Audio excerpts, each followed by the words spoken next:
பேதுரு வலை போடும்போது இயேசு கூடவே நின்றார். ஹல்லேலூயா. நீங்க ஆண்டவருடைய காரியத்தில் அவரோடு நிற்பீர்கள் என்றால் உங்களுடைய ஒவ்வொரு காரியத்திலும் கர்த்தர் உங்களுக்கு துணையாக நிற்பார். உலகம் வைக்கிற பரீட்சை நம்முடைய தகுதியை பார்ப்பதற்காக, பரலோகம் வைக்கிற பரீட்சை நம்மை தகுதிப்படுத்துவதற்காக. ஆனால் ஆண்டவர் வைக்கிற பரீட்சைக்கு என்ன ஒரு நம்பிக்கை தெரியுமா? இந்த ஓட்டத்தில் நம்ம தனிமை இல்லை, கர்த்தரும் நம்மோடு கூட இருக்கிறார். ஹல்லேலூயா. அதனால தான் ஆண்டவர் சொல்லுகிறார், நீ தண்ணீரை கடக்கும் போது நான் உன்னோடு இருக்கிறேன், நீ அக்கினியில் நடக்கும் போது வேகாதிருப்பாய். எல்லாத்துக்கும் என்னதான் டிபெண்ட் பண்ணி இருக்கணும். ஆமென். மாரா பக்கத்துல கர்த்தர் நடத்தி கொண்டு வந்தார். மாரா கிட்ட கொண்டு வருவாங்கன்னு அவருக்கு தெரியும். தெரிஞ்சுதான் அதை மதுரமாக்குற மரத்தை பக்கத்திலே வளர விட்டார். உங்க லைஃப்ல ஒரு மாரா இருக்குன்னா அதை மதுரமாக்குற காரியத்தை உங்க பக்கத்திலே தான் வைத்திருக்கிறார். ஒரு ஆமென் சொல்லுங்க பார்க்கலாம். மாராவை கர்த்தர் காண செய்து நேரம் எங்க கொண்டு போறார் தெரியுமா? ஏலிமுக்கு கொண்டு போறார். உங்க லைஃப்ல இந்த நாள் மாராவி நாளா இருந்தால் நாளைக்கு ஒரு ஏலிமை கர்த்தர் வைத்திருக்கிறார். ஏலிமை காணாமல் கானானுக்கு கர்த்தர் கொண்டு போக மாட்டார். விலகாத பிரியாத உன் சமூகமே, அதுதானே நிரந்தர சுதந்திர. நன்றாய் தெரிந்து பழகின ஒரு வார்த்தை தான் இந்த நாளிலே கர்த்தர் நம்மோடு கூட அந்த வார்த்தையை கொண்டு பேச போகிறார். ரோமருக்கு எழுதின நிருபம் 8வது அதிகாரத்தின் 28வது வசனம். அன்றியும் அவருடைய தீர்மானத்தின்படி அழைக்கப்பட்டவர்களாய் தேவனிடத்தில் அன்பு கூறுகிறவர்களுக்கு சகலமும் நன்மைக்கு ஏதுவாக நடக்கிறதென்று அறிந்திருக்கிறோம். அன்றியும் அவருடைய தீர்மானத்தின்படி அழைக்கப்பட்டவர்களாய் தேவனிடத்தில் அன்பு கூறுகிறவர்களுக்கு சகலமும் நன்மைக்கு ஏதுவாக நடக்கிறது என்று அறிந்திருக்கிறோம் என்று அப்போஸ்தலனாகிய பவுல் ரோமருக்கு எழுதும்போது அழகாய் சொல்லுகிறார். எல்லாமே நன்மைக்கு எதுவாய், எல்லாருக்கும் எல்லாம் நன்மைக்கு எதுவாய் நடக்காது. பொதுவாக சொல்லுவாங்க நடந்ததெல்லாம் நன்மைக்கு. எல்லாருக்கும் எல்லாம் நன்மைக்கு எதுவாய் நடக்காது. அழைக்கப்பட்டவர்களில் யார் யார் அவரிடத்தில் அன்பு கூறுகிறார்களோ அவங்க லைஃப்பில் என்னெல்லாம் கர்த்தர் அனுமதிக்கிறாரோ அது எல்லாமே நன்மைக்கு ஏதுவாக. அழைக்கப்பட்டவர்கள் எல்லார் வாழ்க்கையிலும் நடப்பது நன்மைக்கு கிடையாது. அழைக்கப்பட்டவர்களில் அவரிடத்தில் பைபிள் எப்பவுமே அந்த தெளிவை, அந்த கிளாரிட்டியை நமக்கு கொடுத்துட்டே இருக்கும். பாருங்க, அழைக்கப்பட்ட 2 பேரை நம்மால் பார்க்க முடியும். ஒருவன் யோவான், இன்னொருவன் யூதாஸ். யூதாஸுக்கு நடந்தது நன்மை கிடையாது. யூதாஸ் லைஃப்பில் அவன் வாழ்க்கையில் நடந்த ஒரு சோதனையான பகுதி இருக்கிறது அல்லவா, அது நன்மை கிடையாது. அது அவனுக்கு பெரிய தீமையாய் தான் முடிந்தது. ஆனால் யோவானுக்கு நடந்துச்சு பார்த்தீங்களா, பத்ம தீவில் தூக்கி போட்டாங்க. அது தீமையாய் முடியவில்லை, அது பெரிய நன்மையாய் மாறினது. இந்த நாளிலே நாம் எல்லாருமே அழைக்கப்பட்டவர்கள். எவர்களை தேவன் முன்குறித்திருக்கிறாரோ அவர்களை அழைத்திருக்கிறார். எவர்களை அழைத்திருக்கிறாரோ அவர்களை நீதிமான்களாக மாற்றியிருக்கிறார். எவர்களை நீதிமான்களாய் மாற்றியிருக்கிறாரோ அவர்களை தேவன் மகிமைப்படுத்தி இருக்கிறார். அப்போ அழைப்பு என்பது தேவனுடைய அனாதி தீர்மானம். நாம் பிறக்கும் முன்னமே அவர் அது ஏற்கனவே செட் பண்ணது. இது நமக்கு தேவன் பாராட்டின பெரிய கிருபை. நாம் கவனம் செலுத்த வேண்டிய காரியம், அழைக்கப்பட்ட நான் அவரிடத்தில் அன்பு கூறுகிறவனாய் இருக்கிறேனா என்பதிலே நான் அதிகமாய் கவனம் செலுத்த வேண்டும். நான் அன்பு கூறுகிறவனாய் இருப்பேனானால் எனக்கு ஒரு காரியம் நிச்சயம். என்ன தெரியுமா? என் வாழ்க்கையில் தேவன் எதை அனுமதித்தாலும், அது உயர்வான பகுதியானாலும் சரி, தாழ்வான பகுதியானாலும் சரி, இன்பமான வேலையானாலும் சரி, துன்பமான வேலையானாலும் சரி, எல்லாமே நன்மைக்கு ஏதுவாகவே நடக்கும். நம்புறவங்க கைகளை உயர்த்தி சத்தமா ஆமேன்னு சொல்லுங்க பார்க்கலாம். தேவன் எல்லாவற்றையும் முன்னமே அறிந்திருக்கிறார். எதை செய்தாலும் நன்மைக்காகவே செய்வார். யோசேப்பின் வாழ்க்கையில் ஆண்டவர் அனுமதித்த காரியத்தை ஆமென் நம்மளால் அவனுடைய ஸ்டோரி தெரிஞ்சதுனால சொல்ல முடியும், இதெல்லாம் நன்மைக்காக. ஆமென். யோசேப்பை குழியில் தூக்கி போட்டது நன்மைக்கா தீமைக்கா? ஏன் தெரியுமா? நமக்கு கிளைமேக்ஸ் தெரியும். ஆமேன். அதே மாதிரி நான் உன்னை தூக்கி போட்டுறேன்னு கேட்டால் வேண்டாண்டவரே, அந்த ஏரியா பக்கமே ஆமேன். உன் சகோதரர்கள் தோத்தான்ல இருக்கிறாங்கன்னு கேட்டால் தோத்துறாண்டவரே, நான் எதுக்கு ஆண்டவர் அங்கே போக போகிறேன்னு சொல்லிட்டு வந்துடுவோம். ஏன்னா யோசேப்புக்கு நன்மைன்னு சொல்கிறோம். ஏன்னா யோசேப்புடைய கிளைமேக்ஸ் நமக்கு தெரியும். நமக்கு நம்முடைய லைஃபுடைய கிளைமேக்ஸ் இன்னும் தெரியலை. எத்தனை பேருக்கு நான் சொல்கிறது புரிகிறது? ஆமாம், இதோடு முடிந்ததென்று நினைத்த தருணங்கள் பல இருந்தும் இன்னும் நம்முடைய ஓட்டம் தொடர்ந்து கொண்டு இருக்கிறது என்றால் நீங்கள் எதிர்பார்த்திராத ஒரு முடிவை கர்த்தர் வைத்திருக்கிறார். ஆமேன். என் நினைவுகள் அல்ல உங்கள் நினைவுகள், என் வழிகள் அல்ல உங்கள் வழிகள். பூமிக்கு வானம் எவ்வளவு உயரமாக இருக்கிறதோ அப்படியே உங்களை குறித்த என் நினைவுகள் இருக்கிறது என்று கர்த்தர் சொல்லுகிறார். ஆமேன். சொல்லுங்க பார்க்கலாம். அதனால தான் ஆண்டவர் சொல்லுகிறார், நீ என்னை நோக்கி கூப்பிடு. நீ என்னை கூப்பிடும்போது நான் உனக்கு கொடுக்குற ஆன்சர் எப்படி இருக்கும் தெரியுமா? நீ அறியாததும் உனக்கு எட்டாதது. பல நேரத்தில் ஆண்டவர் பேசலைன்னு சொல்லிட்டு இருக்கிறோம். ஆண்டவர் பேசுகிறார், நமக்கு தான் புரியலை. நமக்கு தெளிவாக சொல்லணும். என்ன எப்படி தெளிவாக சொல்லணும்? உனக்கு 21 நாளில் கல்யாணம் நடக்கணும். நமக்கு இப்படிலாம் தெளிவாக சொல்லணும். உனக்கு கரெக்டாக இந்த சம்பளத்தில் இந்த கம்பெனிலேருந்து உனக்கு வேலை கிடைக்கும். இப்படி சொன்னால் ஐ ரிசீவ் இட். ஆண்டவர் என்னோட கூட பேசினார். ஆமென். நம்மளால் ஆண்டவருடைய வார்த்தையை பாருங்கள், புரியும்படி சொல்கிறேன். கர்த்தருக்கு காத்திருக்கிறவர்கள், அடுத்து சொல்லுங்கள், புது பலன் அடைந்து கழுகுகளைப் போல செட்டைகள் எடுத்து உயர எழும்புவார்கள். அவர்கள் ஓடினாலும் அடுத்து நடந்து. ஆமாம். நம்ம முதல்ல எங்கேருந்து பார்ப்போம் தெரியுமா? முதல்ல நிற்போம், அப்புறமா நடப்போம், அதுக்கப்புறம் ஓடுவோம், அதுக்கப்புறம் பறப்போம். ஆனால் ஆண்டவரோட ஸ்டாண்டர்டை பார்த்தீங்களா? எடுத்ததுமே பறக்கிறது தான். ஆமாம். எடுத்தது கர்த்தரு காத்திருக்கிறவர்கள் புது பலன் அடைந்து கழுகுகளை போல செட்டைகள் அடித்து உயர. எடுத்ததுமே. அப்போ ஆண்டவருடைய பார்வை வேற, நம்முடைய பார்வை வேற. நம்முடைய பார்வை என்ன? பிள்ளை பிறந்த குழந்தைய பார்த்தீங்களா? பிள்ளை கவிழ்ந்துச்சான்னு கேட்பாங்க. எடுத்ததும் பிள்ளை பறந்துச்சான்னு கேட்க மாட்டாங்க. ஆமாம், இதான் நம்முடைய பார்வை. பிள்ளை கவிழ்ந்துச்சா, அப்புறமா பிள்ளை நிற்குதா, அப்புறம் பிள்ளை நடக்குதா, பிள்ளை ஓடுதா, இப்படி. இது நம்முடைய பார்வை. ஆண்டவருடைய பார்வை அப்படியே மாறி. அதனால தான் பவுலுக்கு அந்த பார்வையை கொடுத்தார் பாருங்க.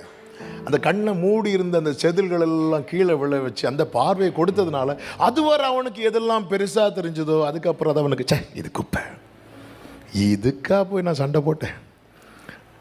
அதுக்கப்புறம் அவருடைய பார்வையே மாறுது. ஆமென். எனவே தான் ஒரு தேவ பிள்ளை புரிந்து கொள்ள நிறைய காரியம் நமக்கு புரியவில்லை. பிரசங்கி 11:5 சொல்லப்பட்டிருக்கிறது, ஆவியின் வழி இன்னதென்றும் கற்பவதியின் வயிற்றில் எலும்புகள் உருவாகும் விதம் இன்னதென்றும் நீ அறியாதிருக்கிறது போலவே எல்லாவற்றையும் செய்கிற தேவனுடைய செயல்களையும் நீ அறியாய். ஆண்டவருடைய செயல் நமக்கு தெரியாது. எனவே தான் யோபு லைஃப்பில் நீங்கள் கவனிச்சிங்கன்னா தெரியும், யோபுவினுடைய வாழ்க்கையில் கர்த்தர் ஏதோ ஒன்றை செய்து கொண்டிருக்கிறார் என்பதே நமக்கு எப்பொழுது தான் தெரியுமா? அந்த ஒர்க்கு ஃபினிஷ் ஆகிற டைம். யாக்கோபு 5:11 சொல்லப்பட்டிருக்கிறது, கர்த்தருடைய செயலின் முடிவையும் கண்டிருக்கிறீர்களே அப்படின்னு இருக்கும். கர்த்தருடைய செயலின் முடிவை கண்டிருக்க, அந்த முடிவு தான் நமக்கு தெரியும்.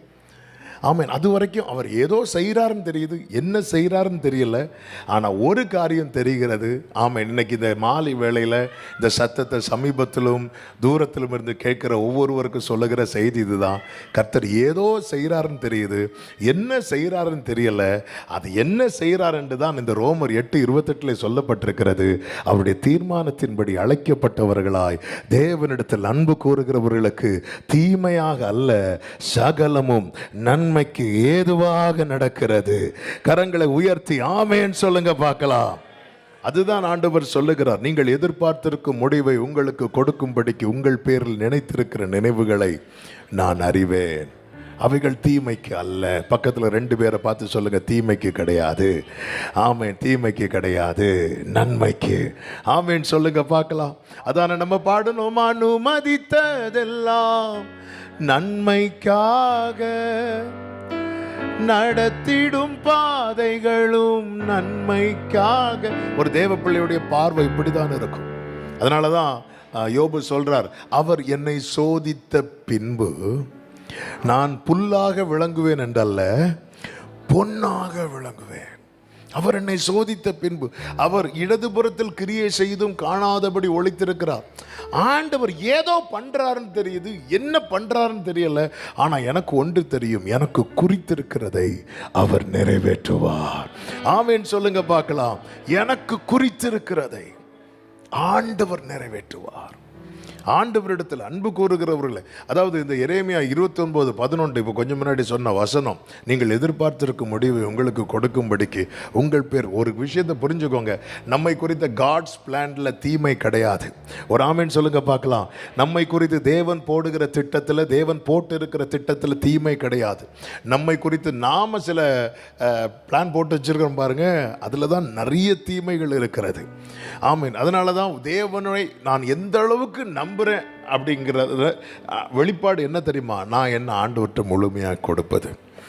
ஆண்டவரை மிகவும் நேசித்த ஒரு நபரை வேதத்தில் பார்க்க முடியும். அவன் பெயர்தான் ஆபிரகாம். ஆபிரகாமை குறித்து ஏசாயா 41 ஆண்டவரே சொல்லுவார், என் சிநேகிதனான ஆபிரகாம். ஆபிரகாம் ஆண்டவர் எப்படி சொல்லுவார்னா அவருடைய ஃப்ரெண்டாகவே சொல்லுவார். ஆமென். உலகத்துக்கு சபைக்கு ஆபிரகாமை விசுவாசிகளின் தகப்பனா எல்லாம் வைத்தாலும் கர்த்தர் ஆபிரகாமை எப்படி தான் அவர் மனசில் வச்சிருந்தார்னா, என்னுடைய சிநேகிதன், என்னுடைய ஃப்ரெண்டு. அந்த ஆபிரகாம் கர்த்தர் மேலே வைத்த அன்பை அழைக்கப்பட்ட நாளில் இருந்து ஆபிரகாமுடைய கடைசி வரைக்கும் அதை வெளிப்படுத்தினதை நம்மால் பார்க்க முடியும். ஆமென். ஆபிரகாம் எப்படி அன்பை வெளிப்படுத்தினா? ஆமென்.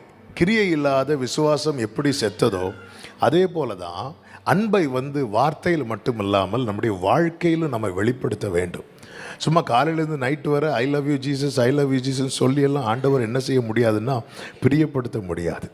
ஆண்டவராகிய இயேசு கிறிஸ்து பிதாவின் மேலே இருக்கிற, அப்பா மேலே இருக்கிற அன்பை எப்படி வெளிப்படுத்துவார்னா, எனக்கு என் பிதாவுக்கு பிரியமானவைகளை நான் எப்பொழுதும் செய்கிறபடியால் அப்படிப்பார். நான் எப்போவுமே அதை தான் செய்வேன்.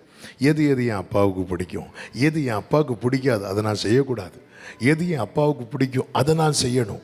இந்த ஹார்ட் இருந்ததுனால தான் அடிக்கடி பிதாவாகிய தேவன் பரத்திலிருந்து குமாரனாகிய கிறிஸ்துவை பார்த்து சொல்லுவார், இவர் என்னுடைய நேசகுமாரன், இவரில் நான் பிரியமாயிருக்கிறேன் என்று சொல்லுவார். ஆமென். அதுபோல தான் இந்த ஆபிரகாமை நீங்கள் பார்த்தீங்கன்னா, ஆபிரகாம் ஆண்டவர் மேலே இருக்கிற அன்பை பல விதங்களிலே வெளிப்படுத்துகிறதை பார்க்க முடியும். அதில் ஒன்று என்ன அப்படின்னா, ஆபிரகாம் எந்த கேள்வியும் கேட்காமல் கர்த்தருக்கு கீழ்ப்படுகிறவனாய் இருந்தான். ஆண்டவருக்கு கீழ்ப்படுகிற காரியத்தில் எந்த கொஸ்டினுமே கேட்க மாட்டார். 75வது வயசில் ஆண்டவர் ஆபிரகாமை அழைக்கிறார். ஆபிரகாமே நீ வா அப்படி அழைக்கும்போது ஆதியாகமம் 12வது அதிகாரத்தின் 1 முதல் 4 வரை உள்ள வசனங்களை வாசிக்க வேண்டாம். நீங்கள் கவனிச்சிங்கன்னா, ஆபிரகாம் அப்படியே புறப்பட்டு போனான் என்று சொல்லப்பட்டிருக்கும். ஆண்டவர்கிட்ட கொஸ்டினே பண்ண மாட்டார். ஆண்டவர் சொல்லுவார், உன் தேசத்தை விட்டு, உன் வீட்டை விடு, உன் இனத்தை விடு, நான் உன்னை பிளஸ் பண்ணுவேன் ஆபிரகாமே என்று சொல்லி அனுப்பும்போது 4வது வசனத்தில் நீங்கள் கவனிச்சிங்கன்னா, கர்த்தர் ஆபிரகாமுக்கு சொன்னபடியே புறப்பட்டு போனான். எந்த கொஸ்டினுமே பண்ணல. ஆமேன். எபிரேயர் 11:8 எப்படி சொல்லப்பட்டிருக்கோன்னா, எங்கே போகிறோன்னே தெரியாது, எந்த இடத்துக்கு போகிறோன்னே தெரியாது, ஆனாலும் கர்த்தர் தானே சொல்லியிருக்கிறார், அதனால நான் போவேன் அப்படி சொல்லிட்டு ஆபிரகாம் புறப்பட்டு போகிறார். கேள்வி கேட்காமல் ஒருத்தங்க கீழ்ப்படுகிறாங்க அப்படின்னா அது எதின் வெளிப்பாடு தெரியுமா? அவங்க பெரிய விசுவாசத்தில் வல்லவங்க, அதன் வெளிப்பாடு அல்ல, அவங்க ஆண்டவரை ரொம்ப நேசிக்கிறாங்க என்பதின் வெளிப்பாடு. கைகளை உயர்த்தி ஒரு ஆமேன்னு சொல்லுவோமா? இன்றைக்கி ஆண்டவர் நம்மோடு பேசுகிற காரியத்துக்கு நம்ம கேள்வி கேட்காம கீழ்ப்படுகிறோமா? இந்த வார்த்தை இன்றைக்கி நான் கொஞ்சம் அப்படி யோசிச்சுட்டே இருக்கும்போது எனக்கு ரொம்ப கவர்ந்த ஒரு காரியம் என்னவென்றால், அந்த இஸ்மவேல், அதுக்கப்புறம் லேட்டராக ஆபிரகாம் வீட்டில் தான் இஸ்மவேல் பிறப்பார். இஸ்மவேலை துரத்திடுங்க, இஸ்மவேல் இனி வீட்டில் இருக்கக்கூடாது அப்படின்னு சொல்லி ஆகார், அது சாராள் சொல்லுவாங்க. சாராள் இந்த வேர்டை சொன்னது யாருக்கு ரொம்ப கஷ்டமாயிரும் தெரியுமா? ஆபிரகாமுக்கு கஷ்டமாயிரும். சாராள் சொல்கிறாங்க இஸ்மவேல் இந்த வீட்டில் இருக்கக்கூடாதுன்னு. அந்த வார்த்தை ஆபிரகாமுக்கு ரொம்ப கஷ்டமாயிரும். ஆண்டவர் சமூகத்தில் போகும்போது அதே வேர்டை யார் சொல்கிறா தெரியுமா? ஆண்டவரும் சொல்கிறாங்க. ஆண்டவர் சொன்னதும் ஆபிரகாமுக்கு ஈஸி ஆயிட்டு. ஆமென். இதுதான் நேசத்தினுடைய அந்த அந்த கட்டு என்பது இதுதான். சாராள் சொல்றாங்க இது வேண்டாம், இது வேண்டாம், இஸ்மவேல் நம்ம வீட்டில் வேண்டாம். அது வந்து ஆபிரகாமுக்கு துக்கமாயிட்டு அப்படின்னு பைபிளில் இருக்கு. சாராள் சொன்ன இந்த காரியம் ஆபிரகாமுக்கு துக்கமாயிட்டு. அதே ஆபிரகாம் ஆண்டவர்கிட்ட போய் நிற்கும்போது ஆண்டவர் சொல்றாரு, அது வேண்டாடா, விட்டுடா அப்படி சொன்னதும் விட்டுட்டார். அவன் இதுதான் அன்பு கூறுகிறவன். அவன் உலகம் சொல்லுகிற காரியம் எனக்கு கடினமா இருக்கலாம், ஆனா கர்த்தர் சொல்ற காரியம் எனக்கு கடினமா இருக்கக்கூடாது. ஒரு ஆமீன் சொல்லுங்க பார்க்கலாம். ஆண்டவருக்கு பிடிக்காத காரியத்தில் முக்கியமான காரியம் ஒன்று என்ன தெரியுமா? இருதயத்தை கடினப்படுத்துறது. ஆமே, நீங்கள் நல்லா புரிந்து கொள்ளுங்கள். ஆண்டவர் சொல்ல சொல்ல நம்ம நோ சொல்லிகிட்டே இருப்போம்னு வைங்களேன், ஆண்டவர் நம்ம கிட்ட கேட்குறதையே ஸ்டாப் பண்ணிடுவார். ஏழு நாட்களில் கர்த்தருடைய வார்த்தை ரொம்ப அபூர்வமாக இருந்துச்சு. ஏன்னா கேட்குறதுக்கு யாருமே கிடையாது. ஆண்டவருக்கு எஸ் சொல்கிற ஒரு ஹார்ட்டு தான் தேவை. ஆண்டவர் வந்து ஒருபோது நம்மக்கிட்ட நீ கடல் மேலே நடந்து வா, 10 பேரை உயிரோடு எழுப்பு, இப்படியெல்லாம் ஆண்டவர் சொல்லவே மாட்டார். ஆண்டவர் வந்து நம்மால் முடியாதது நம்மக்கிட்ட செய்யவே சொல்ல மாட்டார். இன்றைக்கி எது அதாவது மனுஷங்க என்கிட்ட கேட்குற காரியம் எனக்கு கடினமாக இருக்கலாம், ஆனால் அதே காரியத்தை என் அப்பா கேட்டாருன்னா, ஆமாம் சில சொல்லுவாங்க தெரியுமா, நான் கேட்டு மட்டும் நீங்கள் செய்ய மாட்டேங்கிறீங்க, அவங்க கேட்டால் மட்டும் செய்கிறீங்க. பல வீட்டில் இது ஒரு பெரிய பிரச்சனையாகவே போச்சு. ஆமாம், நான் அங்கே கூட்டிகிட்டு போன்னு சொன்னால் மட்டும் கூட்டிட்டு போக மாட்டேங்க, நான் கேட்டால் மட்டும் நீங்கள் செய்ய மாட்டேங்கிறீங்க, நான் எவ்வளவோ கேட்டு பார்த்தேன் வாங்கி தர மாட்டேங்கிறீங்க, ஆனால் அவங்க கேட்டால் மட்டும், இவங்க சொன்னால் மட்டும். ஆமாம், அந்த இடத்துல யார் இருக்கணும் தெரியுமா? நம்ம ஆண்டவர் இருக்கணும். ஆமாம், நீங்கள் அடுத்த இன்னொரு காரியம் கவனிச்சிங்கன்னா தெரியும். ஈசாக்கை பலி செலுத்த சொல்லுவார் ஆண்டவர். ஆபிரகாமை 75 வயசில் நீ வீட்டை விட்டு புறப்பட்டு போன்னு சொல்லும்போது வாக்கு தத்தத்தை கொடுப்பார். ஆமாம், நான் உன் கூட இருந்து உன்னை பிளஸ் பண்ணுவேன், அப்படி பண்ணுவேன், இப்படி பண்ணுவேன், நீ கிளம்பு அப்படிம்பார். ஆனால் 22வது அதிகாரத்தில் ஈசாக்கை பலி செலுத்த கொண்டு போன்னு சொல்லும்போது எந்த பிளெஸ்ஸிங்குமே கொடுக்க மாட்டார். நீ ஈசாக்கை எனக்கு பலி செலுத்து, அப்படி நீ செலுத்தினால் நான் உனக்கு அப்படி பண்ணுவேன், இப்படி பண்ணுவேன், எதுவுமே சொல்ல மாட்டார். எதுவுமே சொல்ல மாட்டார். ஆபிரகாம் அதிகாலையில் எழும்பி புறப்பட்டான் பைபிளில் இருக்கும். இதுதான் நேசிக்கிறவர்கள் அடையாளம். ஆமாம், இன்னைக்கு நம்ம ஆண்டவர் சமூகத்தில் வரும்போதே இந்த ஆஃபரோட தான் வரோம். ஆஃபர் தந்தால் தான் ஆஃபரிங்.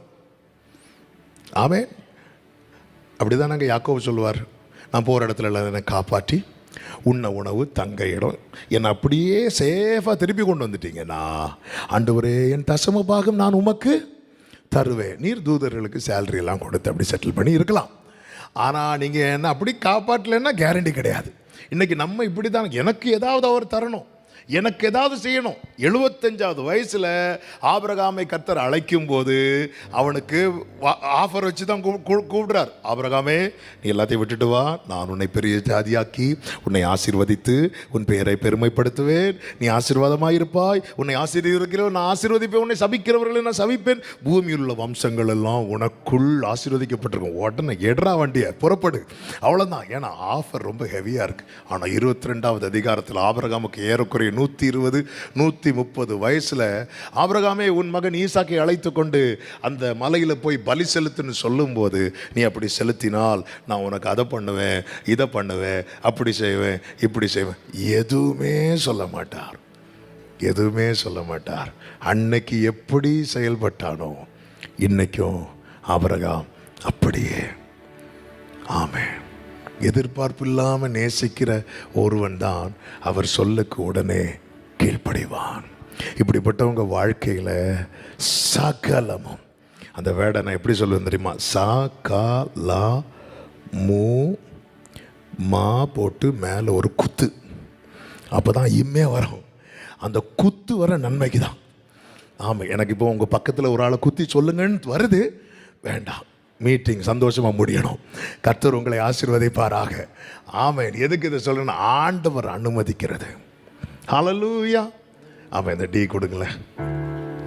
அனுமதித்ததெல்லாம் நன்மைக்காக, நடத்திடும் பாதைகளும் நன்மைக்காக. நீங்க பாடுங்க.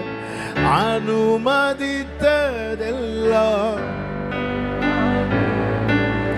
நடத்திடும் பாதைகளும் நன்மைக்காக, அதினதின் காலத்தில் நேர்த்தியாய் செம்மையாய் எனக்கான யாவும் செய்து முடிப்பீர். அதீன் ஓரபா சந்தரலபா ரிபா கடரபா மாஷேகெலரே. ஓ செய்து முடிப்பீர். உங்க கைகள் ஆமென். உம்மால் கூடாததெதுவும் இல்ல. உங்க கைகள் கூறுகவில்லை. உம்மால் கூடாததெதுவும் இல்ல. உம்மால் கூடாததெதுவும் இல்லை. இயேசுவால் கூடா. அது மட்டுமல்ல, இந்த ஆபிரகாம் ஆண்டவரை விட்டே கொடுக்கல. சோதோமின் ராஜா வந்து நிக்கிறான், பொருட்களோட வந்து நிற்கும் போது ஆபிரகாம் கையை மேல உயர்த்திட்டார்.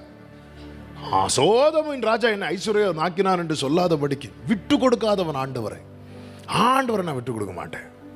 தான் நேச வைராக்கியம் உடையவன்.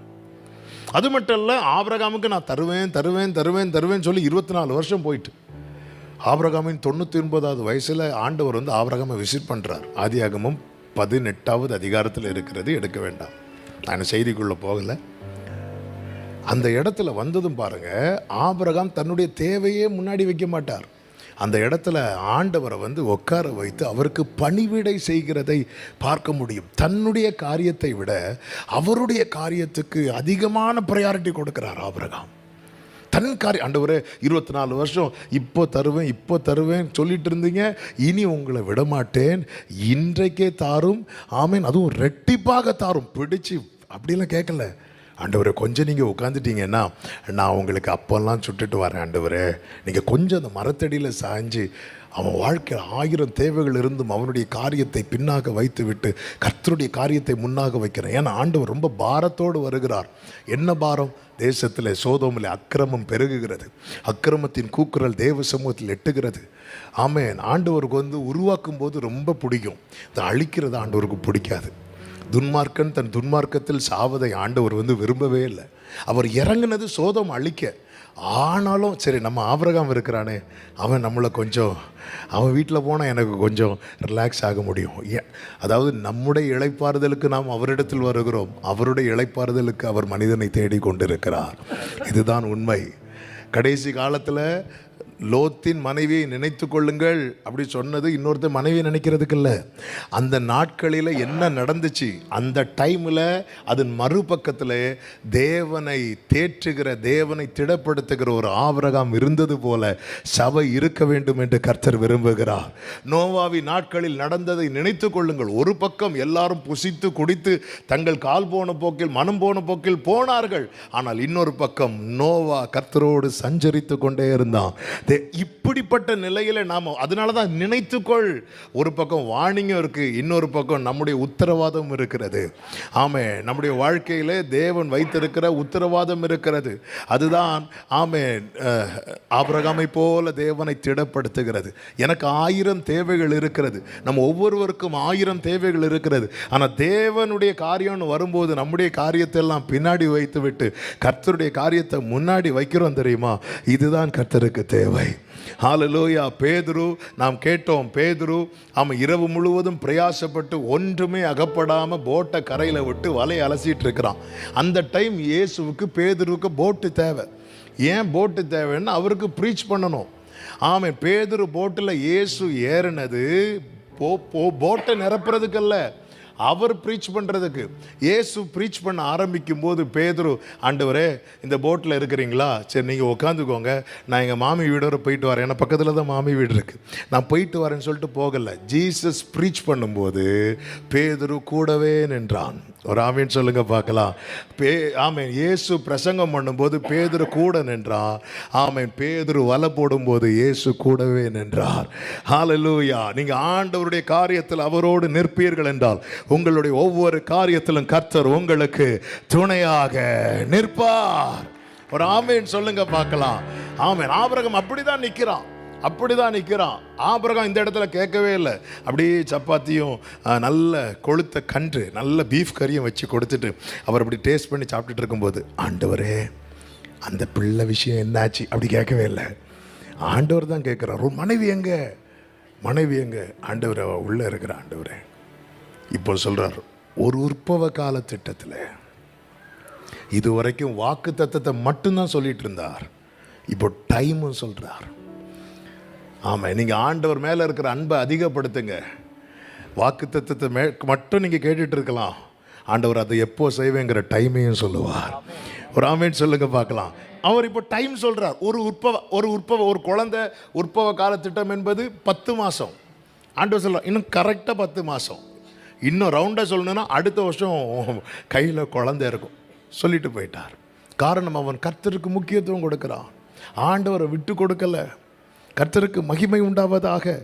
ஆமென். தேவன் வார்த்தை கொடுக்கிற வார்த்தையை அப்படியே கீழ்ப்படுகிறான். ஏன்னா ஆண்டவர் எனக்கு ஒருபோது தீமை செய்கிறவர் அல்ல. ஆண்டவர் மேலே இருக்கிற அன்பை இப்படி வெளிப்படுத்தி கொண்டிருக்கிறவன் வாழ்க்கையில் கர்த்தருடைய ஆசீர்வாதத்தின் கரம் இருக்கிறது. வாழ்க்கையில் நல்லா தான் போயிட்டு இருக்கிறது. 25 வருஷம் காத்திருந்த வாக்குத்தத்தத்தை அவன் பெற்றுக்கொள்ளுகிறான். அவன் வீட்டில் ஈசாக்கு வளருகிறான். ஈசாக்கு அப்படி வளர்ந்து குடும்பமே மகிழ்ச்சியாக இருக்கும்போது தான் ஒரு இடி விழுந்தது போல் ஒரு சம்பவம் நடக்கிறது. என்ன தெரியுமா? ஆதியாகமம் 22வது அதிகாரத்தின் 1வது வசனத்தை வாசிக்கலாம். ஆதியாகமம் 22:1-2 வசனங்கள்.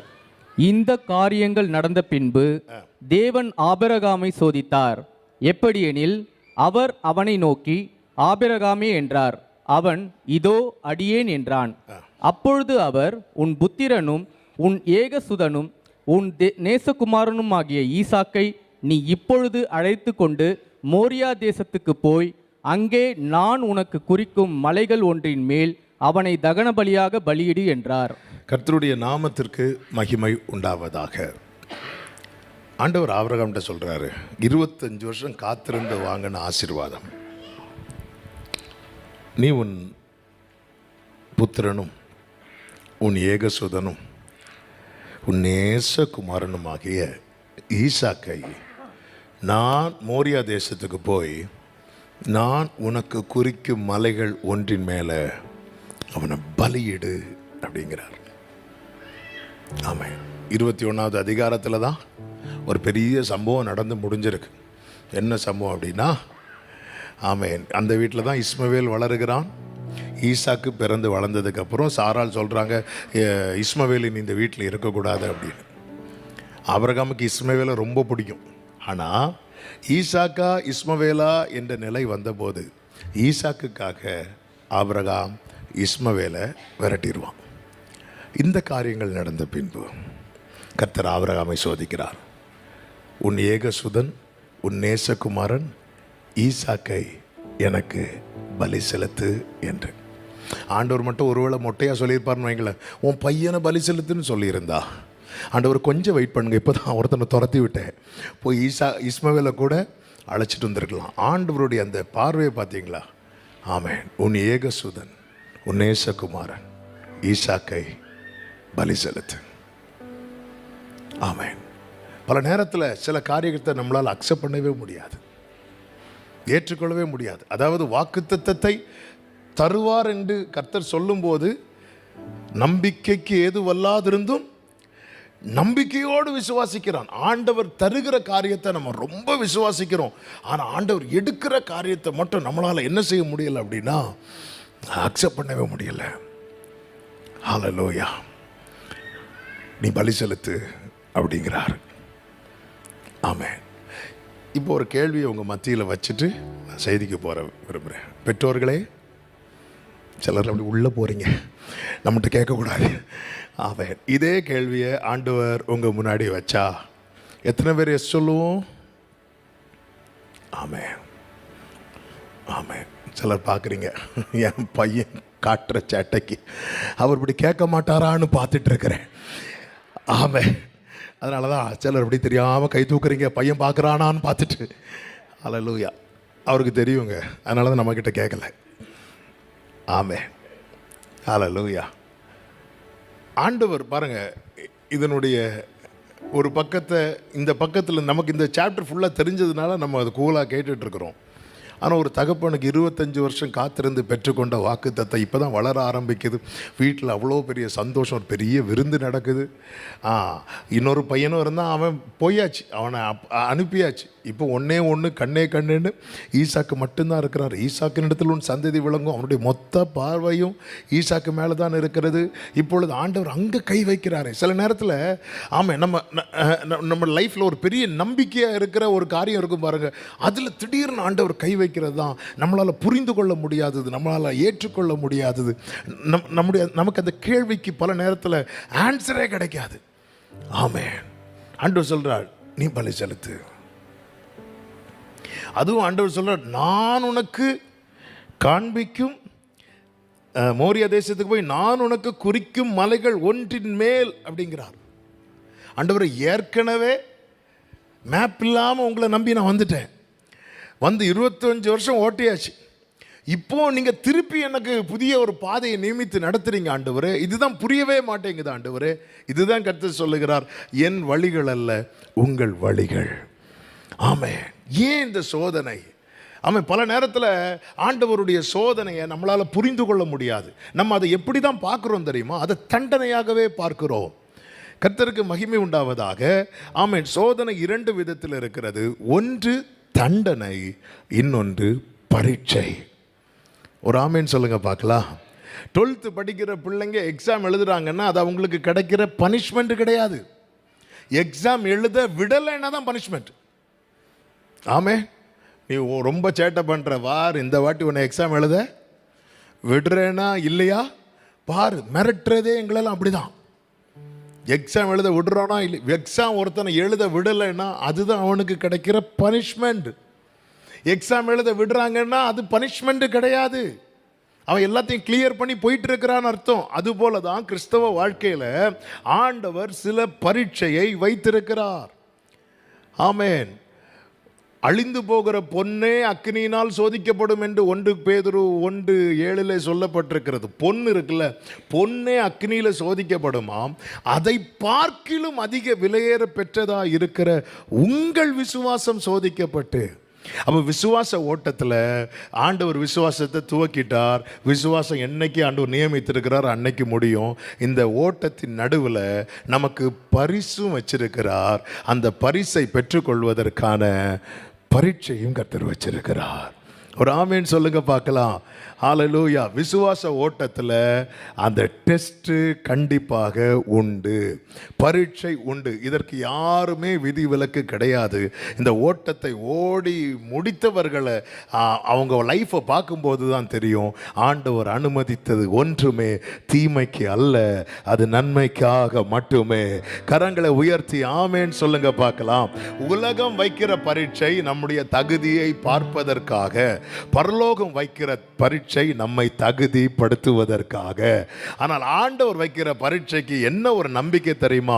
இந்த ஓட்டத்தில் நம்ம தனிமை இல்லை, கர்த்தரும் நம்மோடு கூட இருக்கிறார். ஹல்லேலூயா. அதனால தான் ஆண்டவர் சொல்லுகிறார், நீ தண்ணீரை கடக்கும் போது நான் உன்னோடு இருக்கிறேன், நீ அக்கினியில் நடக்கும் போது வேகாதிருப்பாய், அக்கினி ஜுவாலை உன் பேரில் பற்றாது.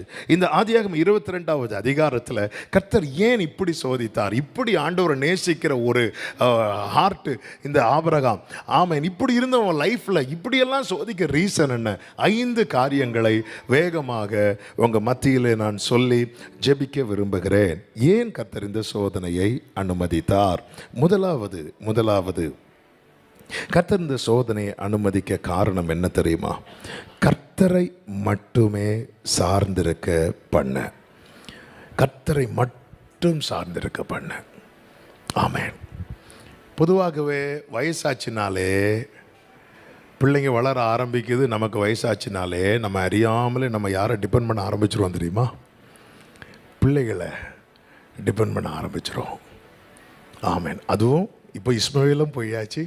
இப்போ யார் மட்டும்தான் இருக்கிறா தெரியுமா? ஈசாக்கு மட்டும்தான் இருக்கிறான். இதுவரை பயணித்த பாதையை குறித்த அறிவு யாருக்கு உண்டு தெரியுமா? ஆபிரகாமுக்கு உண்டு. ஆமென். ஆண்டவர் திடீரென்று அவன் லைஃப்பில் ஒரு புதிய ட்ராக்கை போட்டு விடுறார். இந்த அறியாத பாதையில் சில நேரத்தில் தேவன் நம்மை நடத்துறதின் நோக்கமே என்ன அப்படின்னா, ஆண்டவரை மட்டும்தான் டிபெண்ட் பண்ணியிருக்கணும்.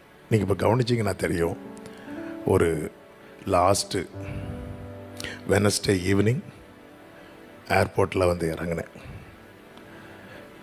உங்கள் பாஸ்டர் பாண்டியன் அவர்கள் பாண்டியனின் ரதத்தில் வந்து கொண்டிருந்தார்கள்.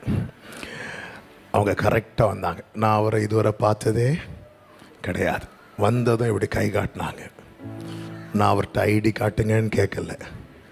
கேட்டிருந்தா உங்களுக்கு அவ்வளோ நம்பிக்கை இல்லை, நான் இங்கேயே இருங்கன்னு சொல்லிட்டு போயிருப்பாங்க. நான் போனேன். அவர் காரில் டோரை திறந்தார், ஏறி உக்காந்தேன். வண்டி எங்கெல்லாமோ போகுது. காரில் ஏறும்போது சொன்னார் 30 மினிட்ஸில் போயிடும். வண்டி 40 மினிட்ஸ் ஆகுது, 45 மினிட்ஸ் ஆகுது. நான் ஏசப்பா காத்துக்கோங்க ஆண்டவரே, கரெக்டாக தான் ஏறினேன்னா ஆண்டவரே, ஒன்றும் தெரியாது. வண்டி போயிட்டே இருக்கு. கரெக்டாக வீடு வந்துட்டு. ஆமே. அவர்கிட்ட நான் ரைட்டில் போங்க லெஃப்டில் போங்க எதுவுமே சொல்லவே இல்லை. ஏன் தெரியுமா? இந்த ட்ராக்கில் நான் இதுவரை வந்ததே இல்லை.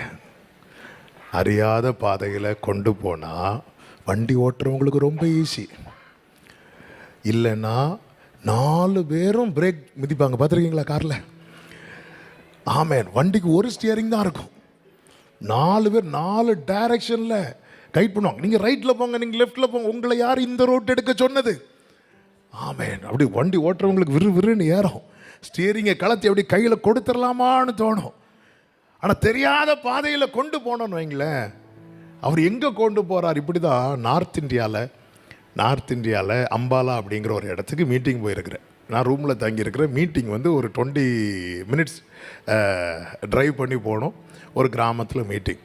அப்போ பாஸ்டர் சொன்னார், பாஸ்டர் நான் இங்கே அரேஞ்ச் பண்ணுறதுனால ஒரு பிரதரை அனுப்புகிறேன். இந்த ஊரில் உள்ள ஒரு பிரதர் இருக்கிறாரு, அவர் தான் உங்களை கூட்டிகிட்டு வரணும்னு நிற்கிறாரு, நான் அனுப்புகிறேன்னாரு. சரி நீங்கள் அனுப்புங்கன்னு சொல்லிட்டு அவர் வந்துட்டார். அவர் வந்து டோரை தட்டிகிட்டு இருக்கிறாரு. நான் டோரை திறந்தேன். கோலியாத் மாதிரி ஒரு ஆள் இப்படி நிற்கிறாரு. அவருக்கு ஹிந்தியை தவிர வேறு ஒன்றும் தெரியாது. எனக்கு ஹிந்தியில் அச்சாவை தவிர வேறு ஒன்றுமே தெரியாது. நான் இப்படி நிற்கிறேன். அவர் என்னெல்லாமோ பேசிட்டு இடையில பாஸ்டர் ஜீன்னு வந்து, ஜி வந்துட்டு வா அப்படி சொல்லிட்டு நேராக போகிறேன். அவர் பைக் கொண்டு வந்தார். பைக்கில் ஏறி உக்காந்தாச்சு. 20 மினிட்ஸ் எனக்கு அது மட்டும் மைண்டில் இருக்குது. 20 மினிட்ஸில் போயிடும் அப்படின்னு. வண்டி போகுது. ஷார்ட்கட் சொல்லி கூட்டிகிட்டு போகிற 20 மினிட்ஸ் ஆச்சு, 30 மினிட்ஸ் ஆச்சு, 35 மினிட்ஸ் ஆச்சு. என் கண்ணுக்கு முன்னாடி என் மனைவி, என் பிள்ளை, என் சர்ச்சை எல்லாம் அப்படி வந்து போயிட்டே இருக்குது. அப்படியே வந்து போயிட்டே இருக்குது. ஆமாம். ஆனால் நான் வண்டியிலேருந்து இறங்கவே இல்லை. வண்டியிலேருந்து எங்கே இறங்கி விட்டாலும் இன்றைக்கி வரைக்கும் நான் அங்கே தான் நிற்பேன். அது வேறு மேட்ரு. ஏன்னா எனக்கு அந்த ரூட்டு தெரியாது.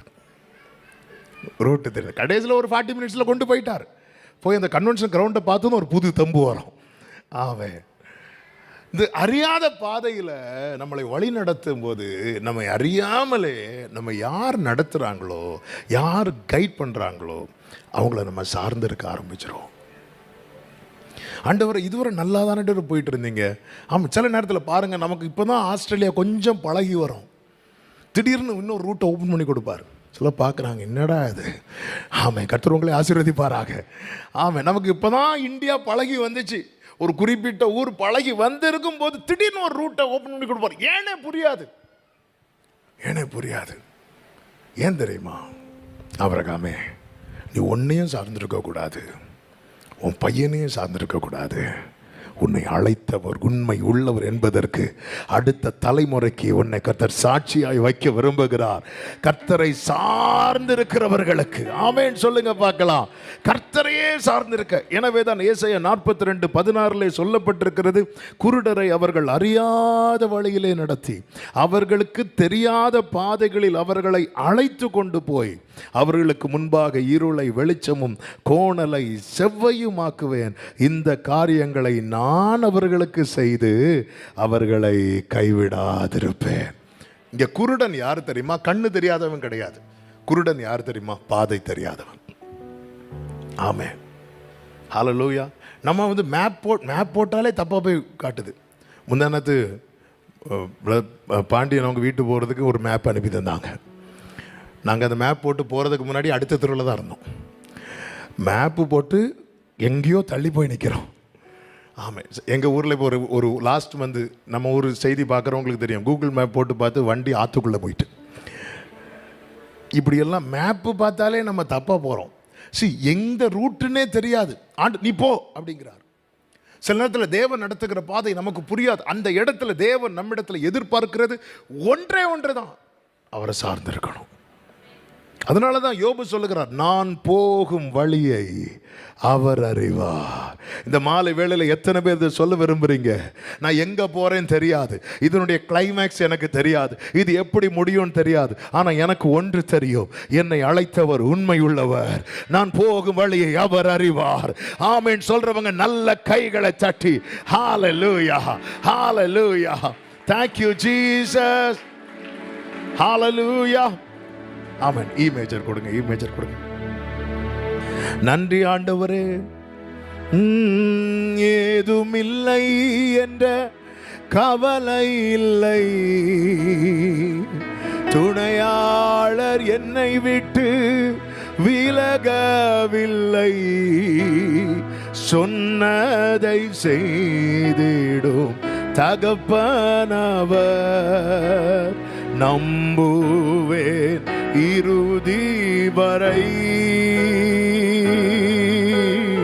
நம்புவேன் இறுதி. இஸ்ரவேலர்கள் எகிப்திலிருந்து வெளியே வராங்க, அவங்களுக்கு தெரிந்த பாதை இருக்கிறது. பெலிஸ்தியர் தேச வழியாய் செல்வது சமீபமான பாதை, இது அவங்களுக்கு தெரிந்த பாதை. கர்த்தர் அதை பிளாக் பண்ணிட்டு தெரியாத பாதையை ஓபன் பண்றார். சிவந்த சமுத்திரம் செங்கடலை ரெண்டாக ஓபன் பண்ணுகிறார்.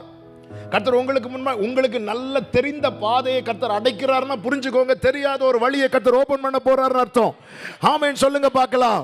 எதுக்கு ஆண்டவரை தெரிந்த பாதையில் என்ன நடத்தாம தெரியாத பாதையில் நடத்துறீங்கன்னா, நீ எல்லாத்துக்கும் என்னதான் டிபெண்ட் பண்ணி இருக்கணும். ஆமென். மாரா பக்கத்தில் கர்த்தர் நடத்தி கொண்டு வந்தார். மாரா கிட்ட கொண்டு வருவாங்கன்னு அவருக்கு தெரியும். தெரிஞ்சுதான் அதை மதுரமாக்குற மரத்தை பக்கத்திலே வளர விட்டார். உங்க லைஃப்ல ஒரு மாறா இருக்குன்னா அதை மதுரமாக்குற காரியத்தை உங்க பக்கத்திலே தான் வைத்திருக்கிறார். ஒரு ஆமென் சொல்லுங்க பார்க்கலாம்.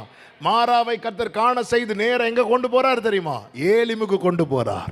உங்க லைஃப்ல இந்த நாள் மாறாவி நாளா இருந்தால் நாளைக்கு ஒரு ஏலிமை கர்த்தர் வைத்திருக்கிறார்.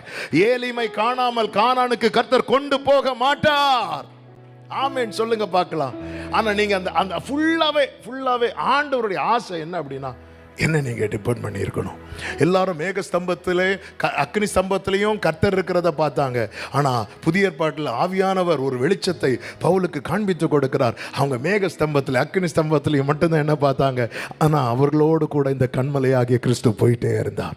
ஆமென். பல நேரத்தில் ஆண்டவரே என்ன நீங்க பனிஷ் பண்ணிட்டீங்களே, வனாந்தரம் பனிஷ்மெண்ட்னா உன் கூட கர்த்தர் இருக்க மாட்டார். பனிஷ்மெண்ட்னா என்ன தெரியுமாங்க? வனாந்தரம் அல்ல, கர்த்தர் என் கூட இல்லாம இருக்கிறார் தெரியுமா, இதான் பனிஷ்மெண்ட். ஹalleluya. ஆண்டவர் இல்லாத எகிப்து தான் பனிஷ்மெண்ட். ஆண்டவரோடு இருக்கிற வனாந்திரம் பனிஷ்மெண்ட் கிடையாது. இந்த இன்னைக்கு ஆராதனை வேளையில் வரும்போது, இந்த லைவ் கேட்டுட்டு வரும்போது அழகான ஒரு பாட்டு பாடிட்டு இருந்தீங்களே, உம்மோடு செலவிடும் ஒவ்வொரு நிமிடமும் வீணாக போகாது. அறியாத பாதை நீ போ அப்படிங்கிறார். ஆபிரகாம் புறப்பட்டு போகிறான். ஏன்னா ஆபிரகாம் ஒரு காரியத்தில் ஆபிரகாமுக்கு நிச்சயம் உண்டு. என்ன தெரியுமா? ஆண்டவரே, எனக்கு எதுனாலும் என்ன பார்க்கறது என்ன நடத்துறது நீங்கள் மட்டும்தான் ஆண்டவரே. அவன் எதற்காக இப்படி நடத்துகிறார்? இந்த ராத்திரி வேளையில் இந்த சத்தத்தை கேட்கிற ஒவ்வொருவருக்கும் சொல்லுகிற செய்தி இதுதான். கர்த்தர் திடீரென்று நீங்கள் இதுவரை பயணிக்காத பாதை, இதுவரை புதியாத ஒரு வாழ்க்கை கர்த்தர் நடத்துகிறாருன்னா புரிஞ்சுக்கோங்க. ஏன் தெரியுமா? முழுவதுமாய் ஆண்டவரையே சார்ந்திருக்க. அதனால தானே ஏசாயா 54 மலைகள் விலகினாலும் பர்வதங்கள் நிலை பெயர்ந்தாலும் என் கிருபை உன்னை விட்டு விலகாதிருக்கும். ஒரு ஆமேன் சொல்லுங்க பார்க்கலாம்.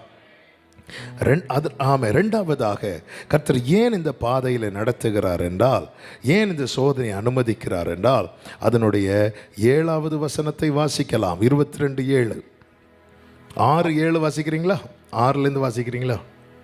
ஆபிரகாம் தகன பலிக்கு கட்டைகளை எடுத்து தன் குமாரனாகிய ஈசாக்கின் மேல் வைத்து தன் கையிலே நெருப்பையும் கத்தியையும் எடுத்துக்கொண்டான்.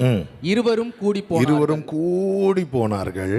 அப்பொழுது ஈசாக்கு தன் தகப்பனாகிய ஆபிரகாமை நோக்கி, என் தகப்பனே என்றான். அதற்கு அவன், என் மகனே, இதோ இருக்கிறேன் என்றான். ஒரு நிமிஷம். ஈசாக்குக்கு இதுவரை எங்க போறோம் எதுக்கு போறோம்னு தெரியாது. ஆபிரகாம் இது சொல்லவே இல்லை. எல்லா இடத்துக்கும் மனைவியை கூட்டிகிட்டு போகிற ஆபிரகாம் இந்த இடத்துல மட்டும் மனைவியை கூட்டிகிட்டு வரல. ஆபிரகாம் தெரியும், இங்கே கூட்டிகிட்டு வந்தால் பெருசாயிரும். ஆண்டவருக்கு பலிதானே வேணும்னு சொல்லிட்டு பலி மாறி நடக்கிறது கூட வாய்ப்பு இருக்கிறது. நீங்கள் வாழ்ந்து முடிச்சிட்டீங்க, என் பையன் இப்போ தான் வாழ போகிறான், யாரை வெட்டினா என்ன, ஆமென், பலி மாறி நடக்கிறது கூட வாய்ப்பு இருக்கிறது. அதனால மகளே நீ வீட்டிலேயே இரு, நானும் பிள்ளையாண்டோம் இன்னும் வரோம் அப்படி சொல்லிட்டு வராங்க.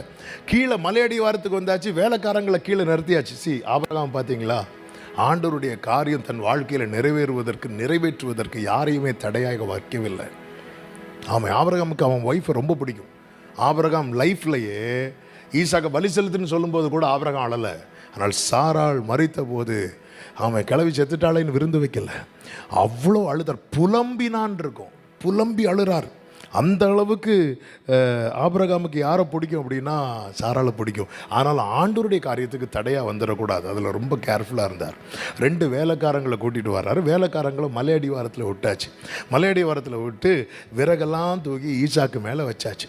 ஈசாக்கு மேலே விறகு 2 பேரும் சேர்ந்து இப்படி மோரியா மலையின் ஒவ்வொரு ஸ்டெப்பாக எடுத்து வைக்கும்போது பையன் கேட்குறான், அப்பா அப்பா அப்படின்னு கேட்குறான். என்ன மகனே? அப்போ விறகு இருக்குப்பா, நெருப்பு இருக்குப்பா, பலிக்கான ஆட்டுக்குட்டி எங்கப்பா அப்படின்னு கேட்குறான். அவனுடைய தேடலை பார்த்தீங்களா? ஏன்னா அப்பா என்ன சொல்லுவார் தெரியுமா, நானும் பிள்ளையாண்டன்னு போய் வர்ஷிப் பண்ணிட்டு வரோம். வர்ஷிப் அப்படின்னதுமே ஈசாக்கின் தேடல் யாருக்கு போகுது, யாரை நோக்கி போகுது தெரியுமா? ஆட்டுக்குட்டியை நோக்கி போகுது.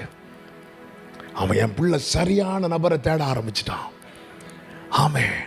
எதற்காக கர்த்தர் இந்த பாதை அனுமதித்தார் தெரியுமா? ஆபிரகாமே, நீ விசுவாசத்தில் நின்றால் மட்டும் போதாது, உன் தலைமுறையை நான் விசுவாசத்தில் கொண்டு வர வேண்டும். ஒரு ஆமென் சொல்லுங்க பார்க்கலாம். ஆமென். நான் உன் வாயில் அருளிய என் வார்த்தைகளை உன் வாயிலிருந்தும் உன் சந்ததியின் வாயிலிருந்தும் உன் சந்ததியின் வாயிலிருந்தும் நீக்குவதில்லை என்று ஆணையிட்டு சொன்னேன் என்று கர்த்தர் சொல்லுகிறார் அல்லவா? உன் தலைமுறையை இந்த லைன்ல கொண்டு வரணும். நல்லா புரிஞ்சுக்கோங்க. ஆமென். என் பிள்ளை தேட வேண்டியவரை தேட ஆரம்பிச்சுட்டாங்கிற நிச்சயம் மட்டும் நமக்கு வந்துட்டுன்னு வைங்களேன், நம்ம கண்ணை மூட பயப்பட மாட்டோம். ஹல்லேலூயா. என் பிள்ளை தேட வேண்டியவரை தேட ஆரம்பிச்சுட்டான். அவன் என்ன கேட்டிருக்கணும்? அப்பா அம்மா எங்கப்பா கேட்டிருக்கணும். இல்ல, ஆட்டுக்குட்டி எங்கப்பா. இதுவரை ஆபிரகாம் 3 நாள் வாயை திறக்கல. எந்த கான்வர்சேஷனும் 2 பேருக்குள்ள போனது மாதிரி பைபிள்ல இல்லை. ஆமே, வேணா இப்படி கேட்டிருக்கலாம், பசிக்காடா? இல்லை. அது வரைக்கும் எப்படி நடந்தாங்க? ஒன்று ஆபிரகாம் முன்னாடி நடப்பார், ஈசாக்கு பின்னாடி நடப்பார், அல்லது ஈசாக்கு முன்னாடி நடப்பார், ஆபிரகாம் பின்னாடி நடப்பார். இந்த இடத்துல வரும்போது தான் 2 பேரும் சேர்ந்து போகிறாங்க. 1000 வேதனைகளை உள்ளே அடக்கி வைத்து கொண்டு கர்த்தர் சொன்ன வார்த்தையை செய்தே ஆகணும். அடுத்து என்ன நடக்க போகுது எதுவுமே தெரியாது ஆபிரகாமுக்கு. ஆமேன். விறக தூக்கி பையன் மேலே வைக்கிறார். ஆமேன். அதில் கூட எவ்வளோ ஒரு ஆச்சரியமான ஒரு கிருபையை பாருங்க. தகப்பனுக்கு தெரியும் என் பையனுக்கு எவ்வளோ வெயிட் தூக்க முடியும்னு. ஆமேன். வீட்டில் இருந்தே விறக தூக்கி ஈசாக்கு தலையில் வைத்தா பாதியிலே ஈசாக்கு தளர்ந்திருப்பான். ஆமேன். அவனுக்கு தெரியும் மலை அடிவாரத்தில் போய் இவன் தலையில் தூக்கி வச்சா போதும், வீட்டிலேருந்தே வச்சா பாருங்க, ஒரு உலக தகப்பனுக்கு தன் மகனுக்கு எவ்வளவு பாரம் சுமக்க முடியும் என்பது தெரியுமானால், பரலோக தகப்பன், நம்ம ஆராய்ந்து அறிந்திருக்கிற தகப்பன், திராணிக்கு மேல சோதிக்க அவர் விடவே மாட்டார். நம்புறவங்க மட்டும் கரங்களை தட்டி ஆமேன் சொல்லுங்க பார்க்கலாம். ஹல்லேலூயா. இவ்வளவு தான் என் பிள்ளைக்கு சுமக்க முடியும்னா அதுக்கு மேல ஒரு கிராம கூட ஆண்டவர் கூட்ட மாட்டார். ஆமேன் சொல்லுங்க பார்க்கலாம். அவர் தாங்கவும் செய்வார், தப்பி போக கிருபையும் ஆண்டவர் தருவார். இப்போ 2 பேரும் போயிட்டு இருக்கும்போது அடுத்து என்ன தெரியலையே, என் பிள்ளைக்கு நான் என்ன ஆன்சர் பண்ணுவேன், அவனுக்கு முன்னாடி நான் கத்தி எடுக்க போகிறேனே, ஒரு கொசு கூட கடிக்க விடாமல் நான் என் பிள்ளைய புத்தி வளர்த்தேனே, இப்போ கத்தியை வாங்கணுமே. இப்படி போயிட்டு இருக்கும்போது பையன் கேட்குறான், அப்பா நீங்கள் வர்ஷிப்னு தானே சொன்னீங்க? ஆமாம், வர்ஷிப்னாலே நமக்கு அவர் தானப்பா வேணும். ஆட்டுக்குட்டி எங்கப்பா? பிள்ளை தேட ஆரம்பிக்கிறான் பாருங்க. அம்மா எங்கப்பான்னு கேட்கல, ஆட்டுக்குட்டி எங்கப்பான்னு. அப்படி ஆபிரகாம் அப்படியே அவனை பார்க்குறான். பார்த்து சொல்கிறார், கர்த்தர் பார்த்து கொள்வார். கர்த்தர் பார்த்து, அவனுக்கு இப்போதான் லைன் பிடி கிடைக்குது. ஆமென். ஹல்லேலூயா. இதுவரை நான் தான் அவரை தேடிக்கொண்டிருந்தேன், இப்பொழுது என் பிள்ளையும் தேட ஆரம்பிச்சிட்டான். இனி என் காரியம் எதுவானாலும் கர்த்தர் பார்த்து கொள்வார். தலைமுறையும் விசுவாசத்தில் கொண்டு வர அனுமதித்தது எல்லாம் நன்மைக்காகன்னு சொல்றவங்க மட்டும் வலது கரத்தை உயர்த்தி சத்தம் ஆமென் சொல்லுங்க பார்க்கலாம். ஹல்லேலூயா. ஆமா, என்னால என் தலைமுறையை விசுவாசத்தில் கொண்டு வர முடியுமான்னு கேட்டா எனக்கு தெரியாது. ஹல்லேலூயா. ஆனா கர்த்தர் கொண்டு வருவார். எனவேதான் நீங்க மோசே கிட்ட சொல்லுவார், நீ யோசுவா கிட்ட இதை சொல்லு, இதை சொல்லு, இதை சொல்லு அப்படிம்பார். நீ சொல்லு. மோசே சொல்லுவார், சொல்லிட்டு மோசே போயிடுவார். மோசே போனதுக்கு அப்புறம் யோசுவா இருந்து அழுதுட்டு இருப்பார். மோசே என்னென்ன யோசுவாட்ட சொன்னாரோ அதை எல்லாமே இப்பொழுது கர்த்தர் அவங்கிட்ட ரிப்பீட் பண்றார். நான் உனக்கு கட்டளையிடவில்லையா, நீ பலன் கொண்டு திடமா. இதை யார் சொன்னது தெரியுமா? மோசே சொன்னது. இப்பொழுது அதே வார்த்தை மறுபடியும் உறுதிப்படுத்துகிறார். தலைமுறை என்ன மட்டும் கொண்டு வந்தா போதாது. இன்னைக்கு அநேக குடும்பத்தில் உள்ள அநேக பெற்றோருடைய பாரம் என்ன தெரியுமா? நான் ஆண்டவரை தேடுறேன், என் பிள்ளை தேடலையே. ஆமென். ஆண்டவரே, என்ன நீங்க விசுவாச பாதையில் கொண்டு வந்தது போல, ஆமே, இது என்னோடு நிற்கக்கூடாதப்பா. எத்தனை பெற்றோர் அதை விரும்புறீங்க? ஆமே, கைகளை உயர்த்தி ஒரு ஆமேன்னு சொல்லுங்க பார்க்கலாம். இது என்னோடு நிற்கக்கூடாது ஆண்டவரே, என் தலைமுறைக்கு இது தொடர வேண்டும், என் தலைமுறைக்கு இது தொடர வேண்டும். ஒரு ஆமேன்னு சொல்லுங்க பார்க்கலாம். இப்போ அவரை சொல்ல, கர்த்தர் பார்த்துக்கொள்வார், கர்த்தர் பார்த்துக்கொள்வார் சொல்லிவிட்டு இருவரும் கூடி போறாங்க. தேவன் சொல்லி இருந்த இடத்துக்கு வராங்க. இந்த 3 நாள் ஆண்டவர் அவர்கிட்ட பேசவே இல்லை. நமக்கு வருகிற சோதனையில் பெரிய சோதனை என்ன தெரியுமா? எந்த வார்த்தையுமே நமக்கு வராது. ஆமாம், சும்மா இருக்கிற நேரத்தில் கூப்பிட்டு பேசுவார். கேட்கவே இல்லை. இங்கே வா, மண்ணை பாரு, பார்த்தேன் ஆண்டவரே, உன் சந்ததி இப்படி இருக்கும். நட்சத்திரத்தை பாரு, உன் சந்ததி அப்படி இருக்கும். ஆண்டவரை கேட்காத போதெல்லாம் கூப்பிட்டு பேசுனீங்க. சில டைம் பார்த்துருக்கீங்களா? நம்ம திரும்பும் போதெல்லாம் வாக்குத்தத்தமாக இருக்கும். ஆனால் சில நேரத்தில் தேவைக்கு பைபிள் திறந்தாலே உனக்கு ஐயோ ஏசப்பா என்ன ஆண்டவர். சிலருக்கு இப்படி ஒரு பழக்கம் உண்டு தெரியுமா? சோதர ஆண்டவரே உண்டு இல்லை, எல்லாருக்கும் உண்டு. ஆனால் நமக்கு நல்லா தெரியும், இப்படி திறந்தா ஒரு நாள் வெளிப்படுத்தல் வராது, ஆதியாகவும் வராது. நமக்கு இந்த ஏசாயா சங்கீதம் நமக்கு தெரியும், எந்தெந்த பேஜை ஓப்பன் பண்ணால் எந்தெந்த வாக்குத்தத்தம் வரவன. மாமே மேக்சிமம் நம்ம திறக்கும் போதெல்லாம் ஓரளவுக்கு வந்துடும். ஆனால் சில நேரத்தில் எப்படி சுற்றி பார்த்தாலும், எத்தனை செய்தி கேட்டாலும் நமக்கு ரேமா வெளிப்படாது. சர்ச்சில் வந்து பார்த்தாச்சு, நம்ம தனியாக செய்தி எடுத்து பார்த்து, ஏன்னா சில நேரத்தில் ஆண்டவருடைய அமைதி இருக்குது தெரியுமா, அது ஒரு பெரிய சோதனை. அதனால தான் தாவீது கதறுவார் 39 சங்கீதத்தில், நான் இனி இராமல் போகும் முன்னே 39 கடைசியில் தேர்தல் அடையும்படி என்கிட்ட பொறுமையாக இருக்கு. எனக்கு ஏதாவது என்கிட்ட பேசாமல் செய்யாமல் இருந்தீங்கன்னா நான் இல்லாமல் போயிடுவேன். அதுக்கு முன்னாடி ஏதாவது பண்ணிடுங்க ஆண்டவரே. 119 சங்கீதத்தில் தாவீது சொல்கிறார், உம்முடைய வாக்கின் மேல் நோக்கமாகி என் கண்கள் பூத்து போகுது, கண்ணெல்லாம் வலிக்குப்பா எனக்கு ஏதாவது. அப்போ தாவீது எப்படி பைபிள் படிப்பார் தெரியுமா? அவருக்கான ரேமா கிடைக்கிறது வரைக்கும் அவர் பைபிளை படிச்சுட்டே இருப்பார். ஆமாம், நமக்கு என்னென்னா, நான் இன்றைக்கி ஒரு அதிகாரம் படிப்பேன், அதுக்குள்ளே நீங்கள் பேசிடணும். பேசலையா நாளைக்கு பேசலாம், அவ்வளோதான். ஆமாம், நான் படிக்கிறதுக்குள்ளே நீங்கள் பேசணும். 1 hour ஜோம் பண்ணுவேன், 1 hourக்குள்ளே நீங்களும் பேசணும், நானும் பேசணும், எல்லாம் முடிக்கணும். அதுக்கப்புறம் நீங்கள் வந்து புதுசாக பேச வரேன்லாம் சொல்ல முடியாது. அப்படி வந்தாலும் நான் என் ஆத்மாவே போட்டு ஃபோனை வச்சுருவேன் ஆண்டவரே. ஆமாம், எனக்கு தாவீது அப்படி கிடையாது. அவரை வந்து கண்ணு பூத்து போகுதான். அவர் வந்து பைபிள் திறப்பார், அப்படி படிச்சுட்டே இருக்கும்போது அந்த ரேமா கிடைக்கிறது வரைக்கும் அவர் படிச்சுட்டே இருப்பார். இப்படி பைபிள் படிக்கிறவர்கள் பாக்கியவான்கள், அவர்களுக்கு டெய்லி வார்த்தை கிடைத்து கொண்டே இருக்கும். ஒரு ஆமேன்னு சொல்லுங்கள் பார்க்கலாம். நீங்கள் இப்படி பைபிள் படிங்க, நீங்கள் ரெகுலராக படிக்கிறதெல்லாம் படிங்க, ஆனால் நீங்கள் பைபிள் எடுக்கும்போது இல்லையா, இப்போ நீங்கள் காலையில் பைபிள் படித்து முடிச்சிட்டிங்க, பைபிள் வச்சுட்டிங்க, உங்களுக்கு வேர்டு கிடைக்கலன்னா அது உங்களை தொந்தரவு பண்ணிகிட்டே இருக்கணும். ஆண்டவரே கிடைக்கல, ஆண்டவரே கிடைக்கல, ஆண்டவரே. திருப்பி கொஞ்ச நேரம் கழித்து திருப்பி பைபிள் எடுங்க, வேர்டு கிடைக்குங்க. இந்த என்னை தேடுங்கள் கண்டடைவீர்கள், கண்டு அடைவீர்கள். நீ கண்டு அடைவாய், அடையாமல் போக மாட்டேன், அடைவாய்.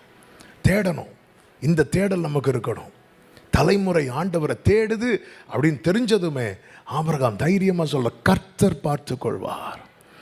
ஹல்லேலூயா. யெகோவாயிரே எல்லாம் பார்த்து கொள்வார், தேவையை நிறைவாக்குவார்.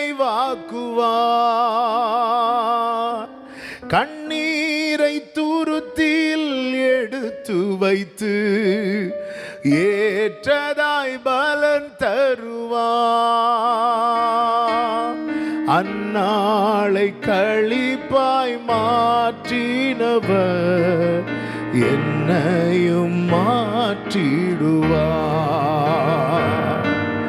அந்நாளை களிப்பாய் மாற்றினவர் என்னையும் கொள்வான். கைகளை உயர்த்தி யெகோவாயிரே யெகோவாயிரே எல்லாம் பார்த்து கொள்வான்.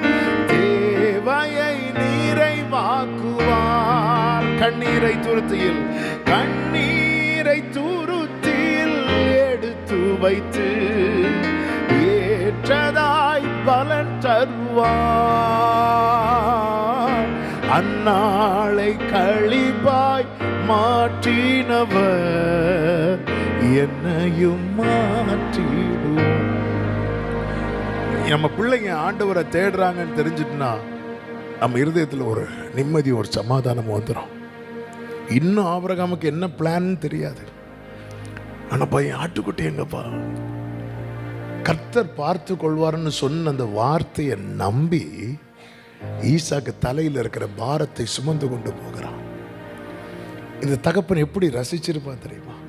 ஒரு பக்கம் ரசிச்சிருப்பான், இன்னொரு பக்கம் உள்ளெல்லாம் எப்படி ஏங்கி இருக்கும். நம்புறான்பா.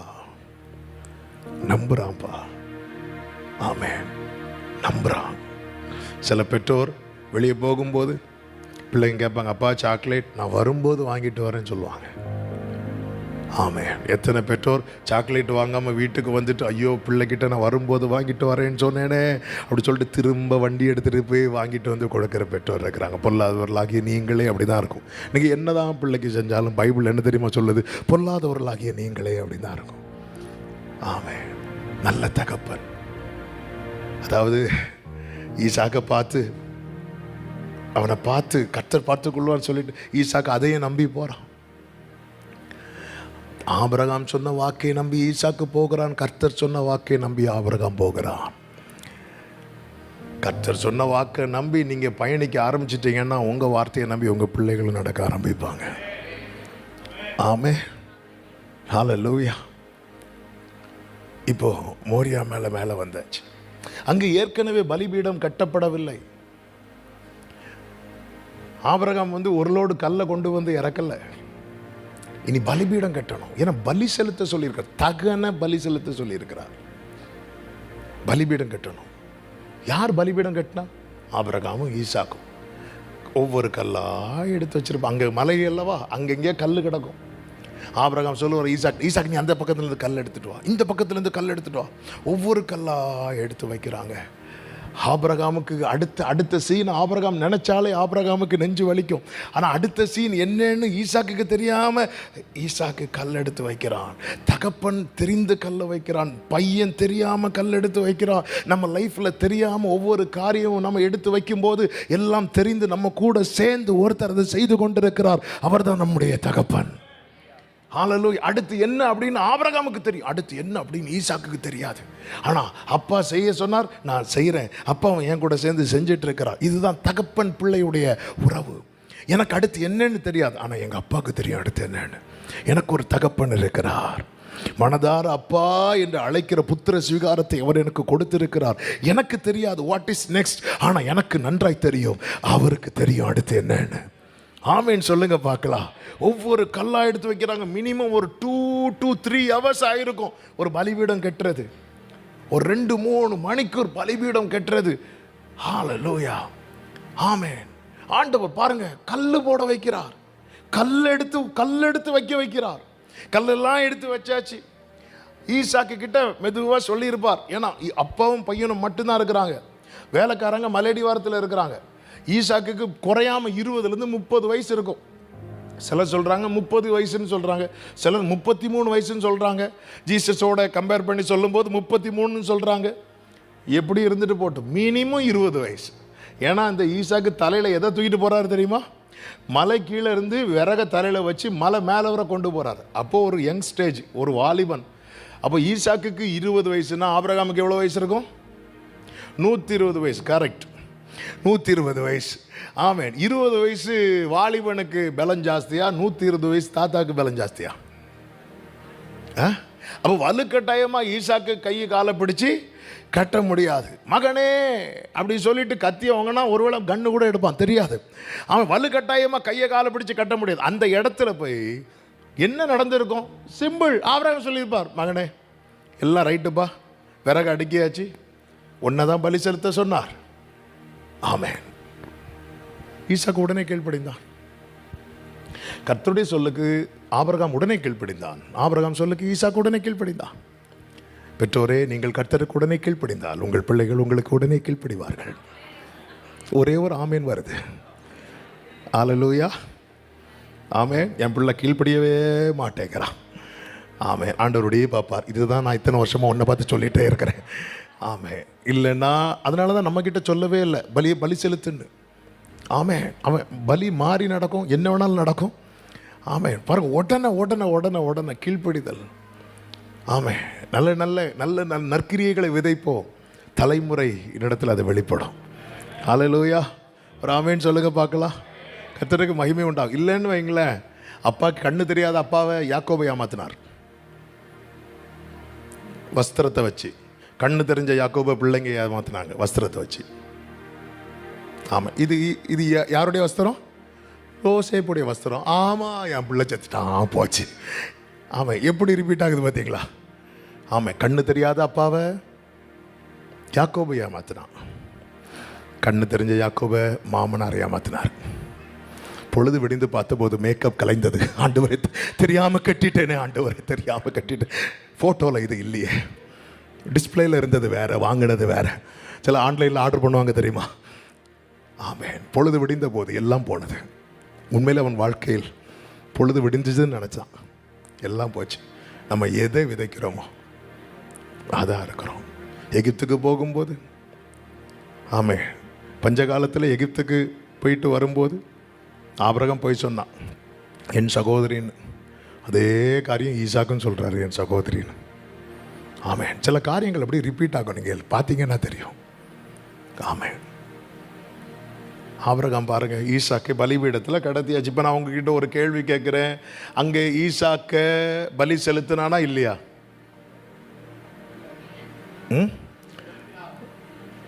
போச்சு. ஆமென். இது விடிய விடிய கதை கேட்டுட்டு, ஆமென், ஈசாக்க பலி செலுத்தினாரா இல்லையா? செலுத்தலை. அப்போ எதுக்கு இவ்வளோ கல் அடிக்க வைக்கணும்? ஈசாக்கு மேலே கத்தியை ஓங்கும் போது நிறுத்து அப்படின்ட்டார். ஆபிரகாமே ஆபிரகாமே பிள்ளையாண்டான் மேலே கையை போடாத அப்படின்ட்டார். கையை போடாத அப்படின்ட்டார். அப்போ என்னுடைய கேள்வி, அப்போ எதுக்கு இவ்வளவு கல்லை அடுக்க வைக்கணும்? அவன் கல்லை அடுக்கும் போதே ஆபிரகாமே நிறுத்த, ஆபிரகாமே.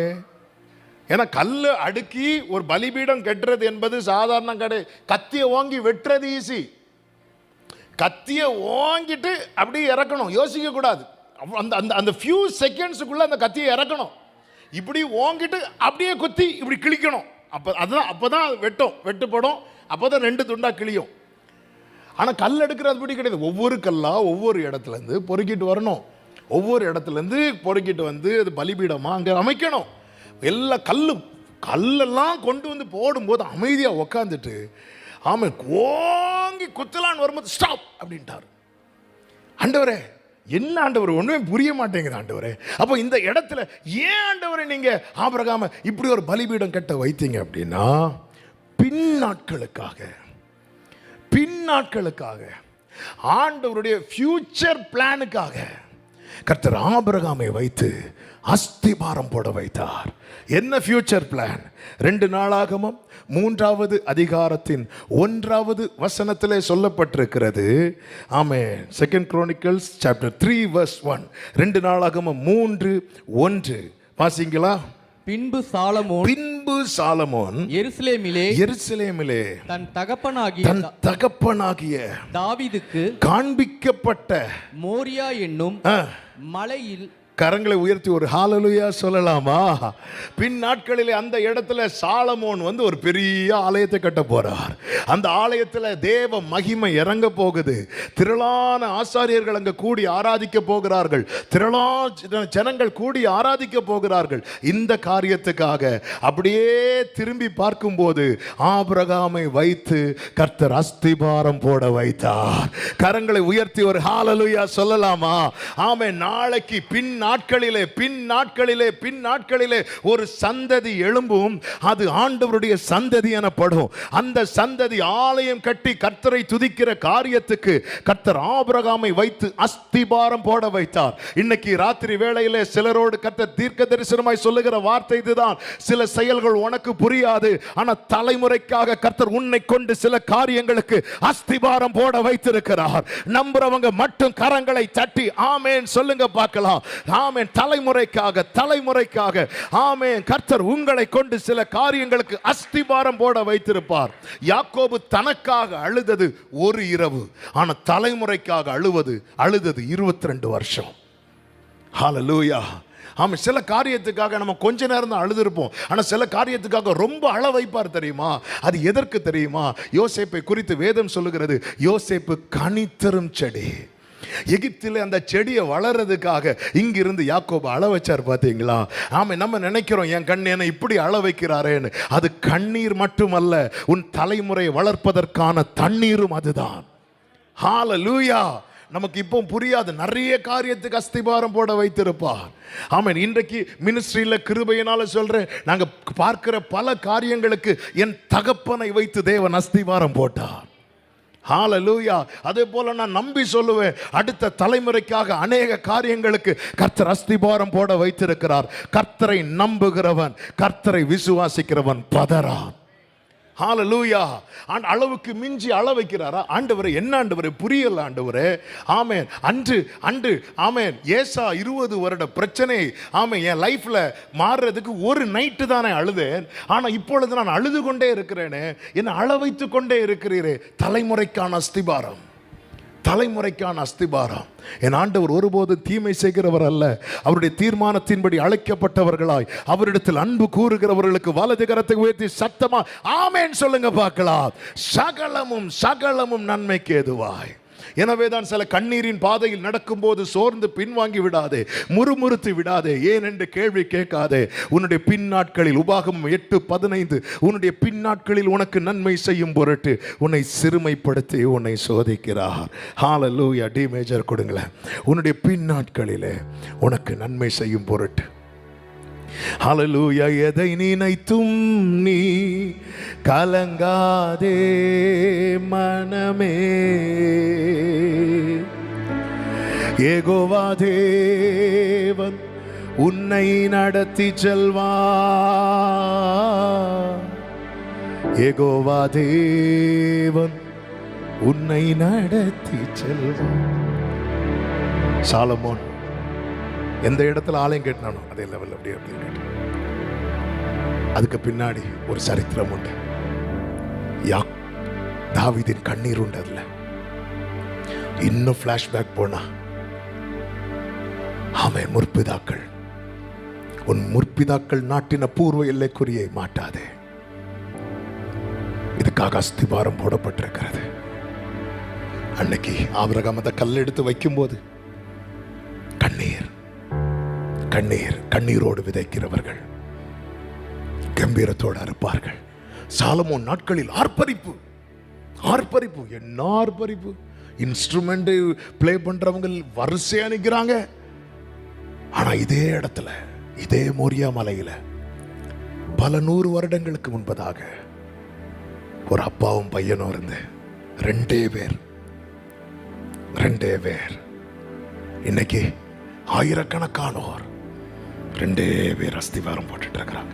அவங்களுக்கு தெரியல இது அஸ்திவாரம்னு. ஒவ்வொரு கல்லா பொறுக்கி எடுத்து வச்சாங்க.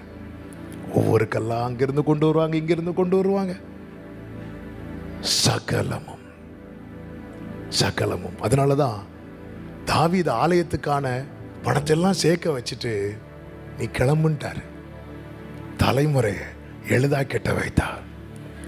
ஹல்லேலூயா. நிறைய காரியங்களுக்கு நம்மை பிரயாசப்பட வைப்பார். பிரயாசத்தின் பலனை நான் காணலையே ஆண்டவரே, கவலைப்படாதீங்க.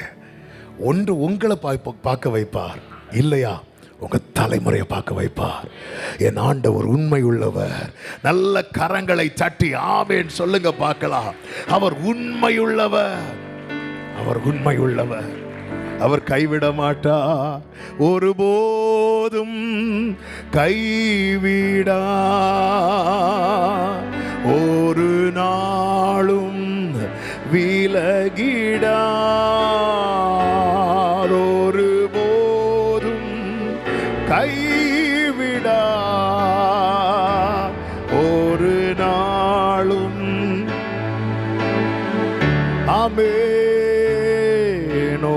நான் தேற்றுவது போல் என் நேசர் தேற்று. ஆமென். ஆண்டவர் செய்கிற காரியம் நம்முடைய லைஃப்ல திரும்பி பார்க்கணும். கடந்து வந்த பாதையை யோனத்தானை வைத்து அஸ்திபாரம் போட வைத்து மேவிபோசேத்தை அதன் பலனை அனுபவிக்க வைத்தார். பார்த்தீங்களா? நிறைய காரியங்களுக்கு நமக்கு தெரியாது, ஆண்டவர் ஏன் இப்படி நடத்துறீங்க, நான் ஒழுங்கா தானே ஆண்டவர் இருக்கிறேன். நமக்குள்ள எழும்புகிற கேள்விகள் ஒண்ணு, நல்லா தானே ஆண்டவர் இருக்கிறேன். இந்த எசேக்கியா ராஜா சுவர்புறமா திரும்பி அழுது சொல்லுவார்ல, நான் உமக்கு முன்னாடி நல்லா தானே ஆண்டவர் இருந்தேன், அப்புறம் ஏன் ஆண்டவரே? பல நேரத்தில் நமக்கு புரியாது. நம்முடைய காலங்கள் எல்லாம் கர்த்தருடைய கருத்தில் இருக்கிறது. கர்த்தர் எதை செய்தாலும் சரி, எதை அனுமதித்தாலும் சரி, எந்த பாதையில் நடத்தினாலும் இன்று ஒருவேளை அது நமக்கு கடினமாகவோ தீமையாகவோ தோன்றலாம். ஆனால் இது எல்லாம் நாளைக்கு நன்மையாய் மாறப்போகிறது. ஒரு விஷயம், உங்கள் வலது கரத்தை உயர்த்தி, ஆண்டவரே என்னை நீர் நடத்துகிற எல்லா பாதைகளுக்காக ஸ்தோத்திரம் ஆண்டவரே, மனதார தேங்க் பண்ணுங்க ஆண்டவரே. நீர் என்னை நடத்துகிற என் வாழ்க்கையில் அனுமதிக்கிற எல்லாவற்றுக்காக உமக்கு ஸ்தோத்திரம் ஸ்தோத்திரம் ஸ்தோத்திரம் ஸ்தோத்திரம். ஆமேன் சொல்லுங்க பார்க்கலாம்.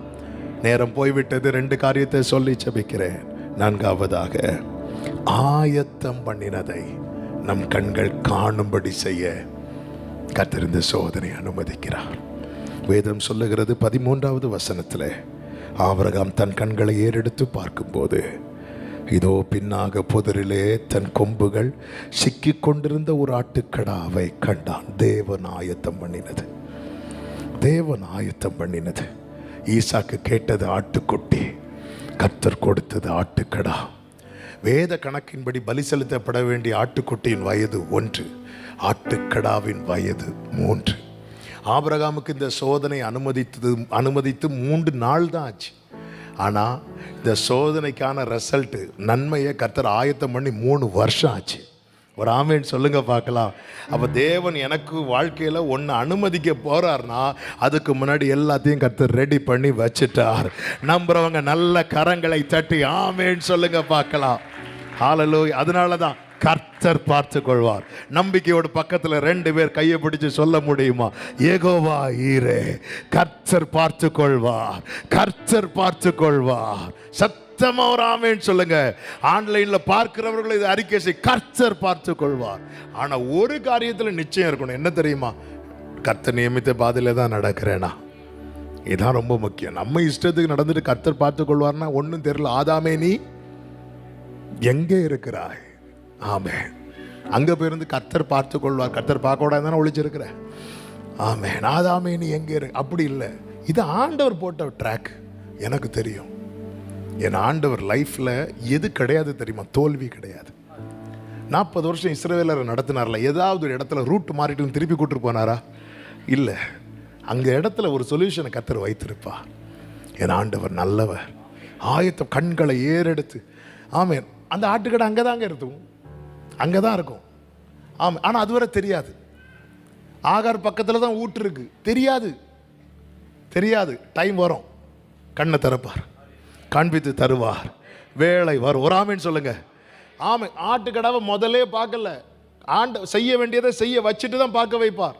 அலைந்து திரிந்த ஆகாரின் கண்களுக்கு தெரியல, உட்கார்ந்து அழுத போது தெரிந்தது. சில காரியத்தை அழுகையின் பள்ளத்தாக்கை கடக்க பண்ணி தான் காண்பித்து தருவார். தேவன் சில பாதை நமக்கு, நம்ம லைஃப்ல சில காரியத்தை அவர் நம்முடைய லைஃபோடைய ரூட் எல்லாம் போட்டுட்டார். அப்படிதான் நடக்கணும், அந்த பாதையில தான் கொண்டு வரணும். 37வது அதிகாரத்தில் உலர்ந்த எலும்புகள் நிறைந்த பள்ளத்தாக்கையில் எலும்புகளை காண்பித்து கொடுத்துட்டு தான் 47வது அதிகாரத்தில் விருட்சங்களை கர்த்தர் எசேக்கியேலுக்கு காண்பித்து கொடுக்கிறார். சில பாதையை கர்த்தர் அப்படிதான் டிசைன் பண்ணி இருப்பார், நமக்கு தெரியாது. எல்லாமே நன்மையாய் தான் மாறும். ஆண்டவர் ஒருபோது சீஷர்களுக்கு சந்தோஷம் துக்கமாய் மாறும் என்று வாக்கு கொடுக்கவில்லை, துக்கம் சந்தோஷமாய் மாறும் என்று தான் வாக்கு கொடுத்தார். ஆமென் சொல்லுங்க பார்க்கலாம். பைபிள் கூட அப்படிதான் நாங்கள் எழுதியிருக்கிறது. சாயங்காலமும் விடியற்காலமும் ஆகி, விடியற்காலமும் சாயங்காலம் ஆகின்னு பைபிள் எழுதலை. எடுத்ததுமே முதல் அதிகாரமே நமக்கு நம்பிக்கையை தான் கொடுக்கிறது. சாயங்காலமும் விடியற்காலமும் ஆகி அப்படிதான் இருக்கும். ஹல்லேலூயா. ஆயத்தம் பண்ணினதை, எனக்காக ஆயத்தம் பண்ணினதை. ஆமென். உமக்கு காத்திருக்கிறவர்களுக்கு நீர் உண்டு பண்ணி வைத்தவைகளை ஒரு கண்ணும் காணல. ஆமென். எல்லாம் கண்ணு முன்னாடி தான் வச்சிருப்பார். இன்னைக்கு நீங்கள் எந்த சிச்சுவேஷனில் இருக்கிறீர்களோ அங்கே உங்களுக்கான ஒரு ஊற்று இருக்கிறது, அங்கே ஆயத்தம் பண்ணி நாட்டுக்கடா இருக்கிறது. நம்புறவங்க சத்தம் ஒரு ஆமேன்னு சொல்லுங்க பார்க்கலாம். ஆமே, உங்களை வச்சு சில காரியத்துக்கு அஸ்திபாரம் போடணும்னு பிளான் பண்ணிட்டாரு. நீங்கள் போட்டு முடிக்கும் போது நீங்கள் கண்களை ஏறெடுத்து உங்களை பார்க்கும்படி கர்த்தர் கிருபை செய்வார். எத்தனை பேர் நம்புறீங்க? என் கண்கள் நன்மையை காண போகிறது, கர்த்தர் ஆயத்தம் பண்ணினதை பார்க்க போகிறது. ஹல்லேலூயா சொல்லுங்க பார்க்கலாம். ஐந்தாவது ஒரு காரியத்தை சொல்லி நான் ஜெபிக்க விரும்புகிறேன். கர்த்தர் ஏற்கனவே கொடுத்த வாக்குத்தத்தத்தை உறுதிப்படுத்துவதற்காக 22வது அதிகாரத்தின் 17-18 வசனங்கள். நான் உன்னை ஆசீர்வதிக்கவே ஆசீர்வதித்து உன் சந்ததியை வானத்து நட்சத்திரங்களைப் போலவும் கடற்கரை மணலைப் போலவும். 13வது அதிகாரத்தில் கடற்கரை மணல்னு சொல்லியிருப்பார் உன் சந்ததி. 15வது அதிகாரத்தில் வானத்து நட்சத்திரம்னு சொல்லியிருப்பார். ஆண்டவருடைய வார்த்தை ஒன்றும் வீண் வார்த்தை கிடையாது. இது எல்லாம் உறுதிப்படுத்தப்படும் நாட்கள் வரப்போகிறது. சத்தமோ ஆமென் சொல்லுங்க பார்க்கலாம். அலங்காரத்துக்காய் பேசுகிறவர் கிடையாது. ஆமென். ஆதியாகமம் 12வது அதிகாரத்தில் உன்னை ஆசீர்வதிக்கவே ஆசீர்வதித்துன்னு சொல்லுவார். 13வது அதிகாரத்தில் உன் சந்ததி கடற்கரை மணலத்தினையா இருக்கும்னு சொல்லுவார். அப்பொழுது ஆபிரகாமுக்கு வயது 75. 15வது அதிகாரத்தில் உன் சந்ததி வானத்து நட்சத்திரம் போல இருக்கும் என்று சொல்லுவார். அப்பொழுது வயது 86. இப்பொழுது வயது ஏறக்குறைய 120 ப்ளஸ். அப்போது 40-45 வருஷத்துக்கு முன்னாடி சொன்ன வார்த்தைகளை எல்லாவற்றையும் ஆண்டவர் கன்ஃபார்ம் பண்ணிகிட்டே இருக்கிறார். ஆமாம், உன்னை ஆசீர்வதிக்கவே ஆசீர்வதி அழைத்த போது சொன்ன வார்த்தை உன் கடற்கரை வானத்து நட்சத்திரத்தை போல் உன் சந்ததியை வானத்து நட்சத்திரத்தை போல பெருக பண்ணி 86 வயசில் சொன்ன வார்த்தை. கடற்கரை மணலை போல பெருக பண்ணி லோத்து பிரிந்த போது சொன்ன வார்த்தை. உன் சந்ததியார் தங்கள் சத்துருக்களின் வாசலை சுதந்திரித்துக் கொள்வார்கள். சில ட்ராக்கில் கர்த்தர் நடத்தும் போது புரிந்து கொள்ளுங்கள், எனக்கு கொடுக்கப்பட்ட வார்த்தை உறுதியாக்கப்படுகிறது. ஆமென். அது கன்ஃபார்ம் ஆயிட்டுன்னு வைங்களேன். வேதம் சொல்லுகிறது, அவர் சொல்ல ஆகும், அவர் கட்டளையிட நிற்கும். உங்கள் தலைமுறை மேலே அது நிற்க போகுது, உங்கள் குடும்பத்தின் மேலே நிற்க போகுது. ஆமென், ஆமென், ஆமென். அந்த வார்த்தையை சத்துருவுக்கு தொட முடியாது. வானமும் பூமியும் ஒளிந்தாலும் இந்த வார்த்தை நிச்சயம் நிறைவேறும். ஹல்லேலூயா. கர்த்தர் பெருக பண்ணார்னா லேஸ்லியா பெருக பண்ணார். ஆமென். உன் தகப்பனாகி ஆபிரகாம் உன்னை பெற்ற சாராளை நோக்கிப்பார், அவன் ஒருவனாய் இருக்க ஒரு ஆபிரகாம். ஆபிரகாமுக்கு ஒரு மகனை கொடுத்தார், ஈசாக்கு, ஒரு பையன். 1, அதுக்கப்புறம் 1 கொடுக்கிறார். அந்த 1க்கு 2 கொடுக்கிறார். யார் தெரியுமா? யாக்கோபும் ஈசாக்கும். அதில் யாக்கோபை தெரிந்தெடுக்கிறார். அந்த 2 பிள்ளைகளில் ஒருத்தனை தெரிந்தெடுத்து அவனுக்கு எத்தனை பிள்ளைகளை கொடுத்தார் தெரியுமா? 12 + 1 12 குமாரர்களை கொடுத்தார். அவன் 1 அடுத்து 2 ஆக்குகிறார், 2 12 ஆக்குகிறார், 12 70 ஆக்குகிறார். இஸ்ரவேல் எகிப்துக்கு வரும்போது 70 பேரோடு வரான். 70 பேர் + 4 பேர். யோசேப்பின் மனைவி, அப்புறமா மனாசே, எப்ராயிம். 70 74. 1 2 12 74. கணக்கு குழம்புதில்லை, நம்ம கால்குலேட்டரில் இது செட் ஆகாது. 74 ஆச்சா. அடுத்து எகிப்திலேருந்து இஸ்ரவேலர்கள் வெளியே வரும்போது 6 லட்சம் புருஷர்கள் இருந்தார்களாம். ஆமாம். 1 2 12 70 74, அப்புறமா 6 லட்சம். அதுக்கப்புறம் போகும்போது சாலமோனே சொல்கிறாரு, ஆண்டவரே எண்ண முடியாது, கால்குலேட்டர்லாம் ஹேங் ஆகி கிடக்குது, எண்ணவே முடியாது. கர்த்தர் ஒருவனை அழைத்து பெருக பண்ணார். ஆமென். ஆண்டவர் உறுதிப்படுத்தினார். வாக்குத்தத்தம் நிறைவேறினது. அன்றியும் அவருடைய தீர்மானத்தின்படி அழைக்கப்பட்டவர்களாய் தேவனிடத்தில் அன்பு கூறுகிறவர்களுக்கு எல்லாரும் கைகளை உயர்த்தி சொல்லுங்க, சகலமும். சொல்லுங்க பார்க்கலாம், சகலமும். சத்தமா சொல்லுங்க பார்க்கலாம், சகலமும் நன்மைக்கு ஏதுவாய் நடக்கிறது. சத்தமோ ஆமென் சொல்லுவோமா? கர்த்தர் உங்களை ஆசீர்வதிப்பாராக. ஆமென். ஆண்டவரிடத்தில் அன்பு கூறுவதில் கவனம் செலுத்துங்கள். உங்கள் வாழ்க்கையில் செய்ய வேண்டியதெல்லாம் சரியாக செய்து உங்கள் தலைமுறையும் இந்த பாதையில் நிற்க கர்த்தர் உங்களுக்கு அனுகிரகம் செய்து ஆசீர்வதிப்பார்.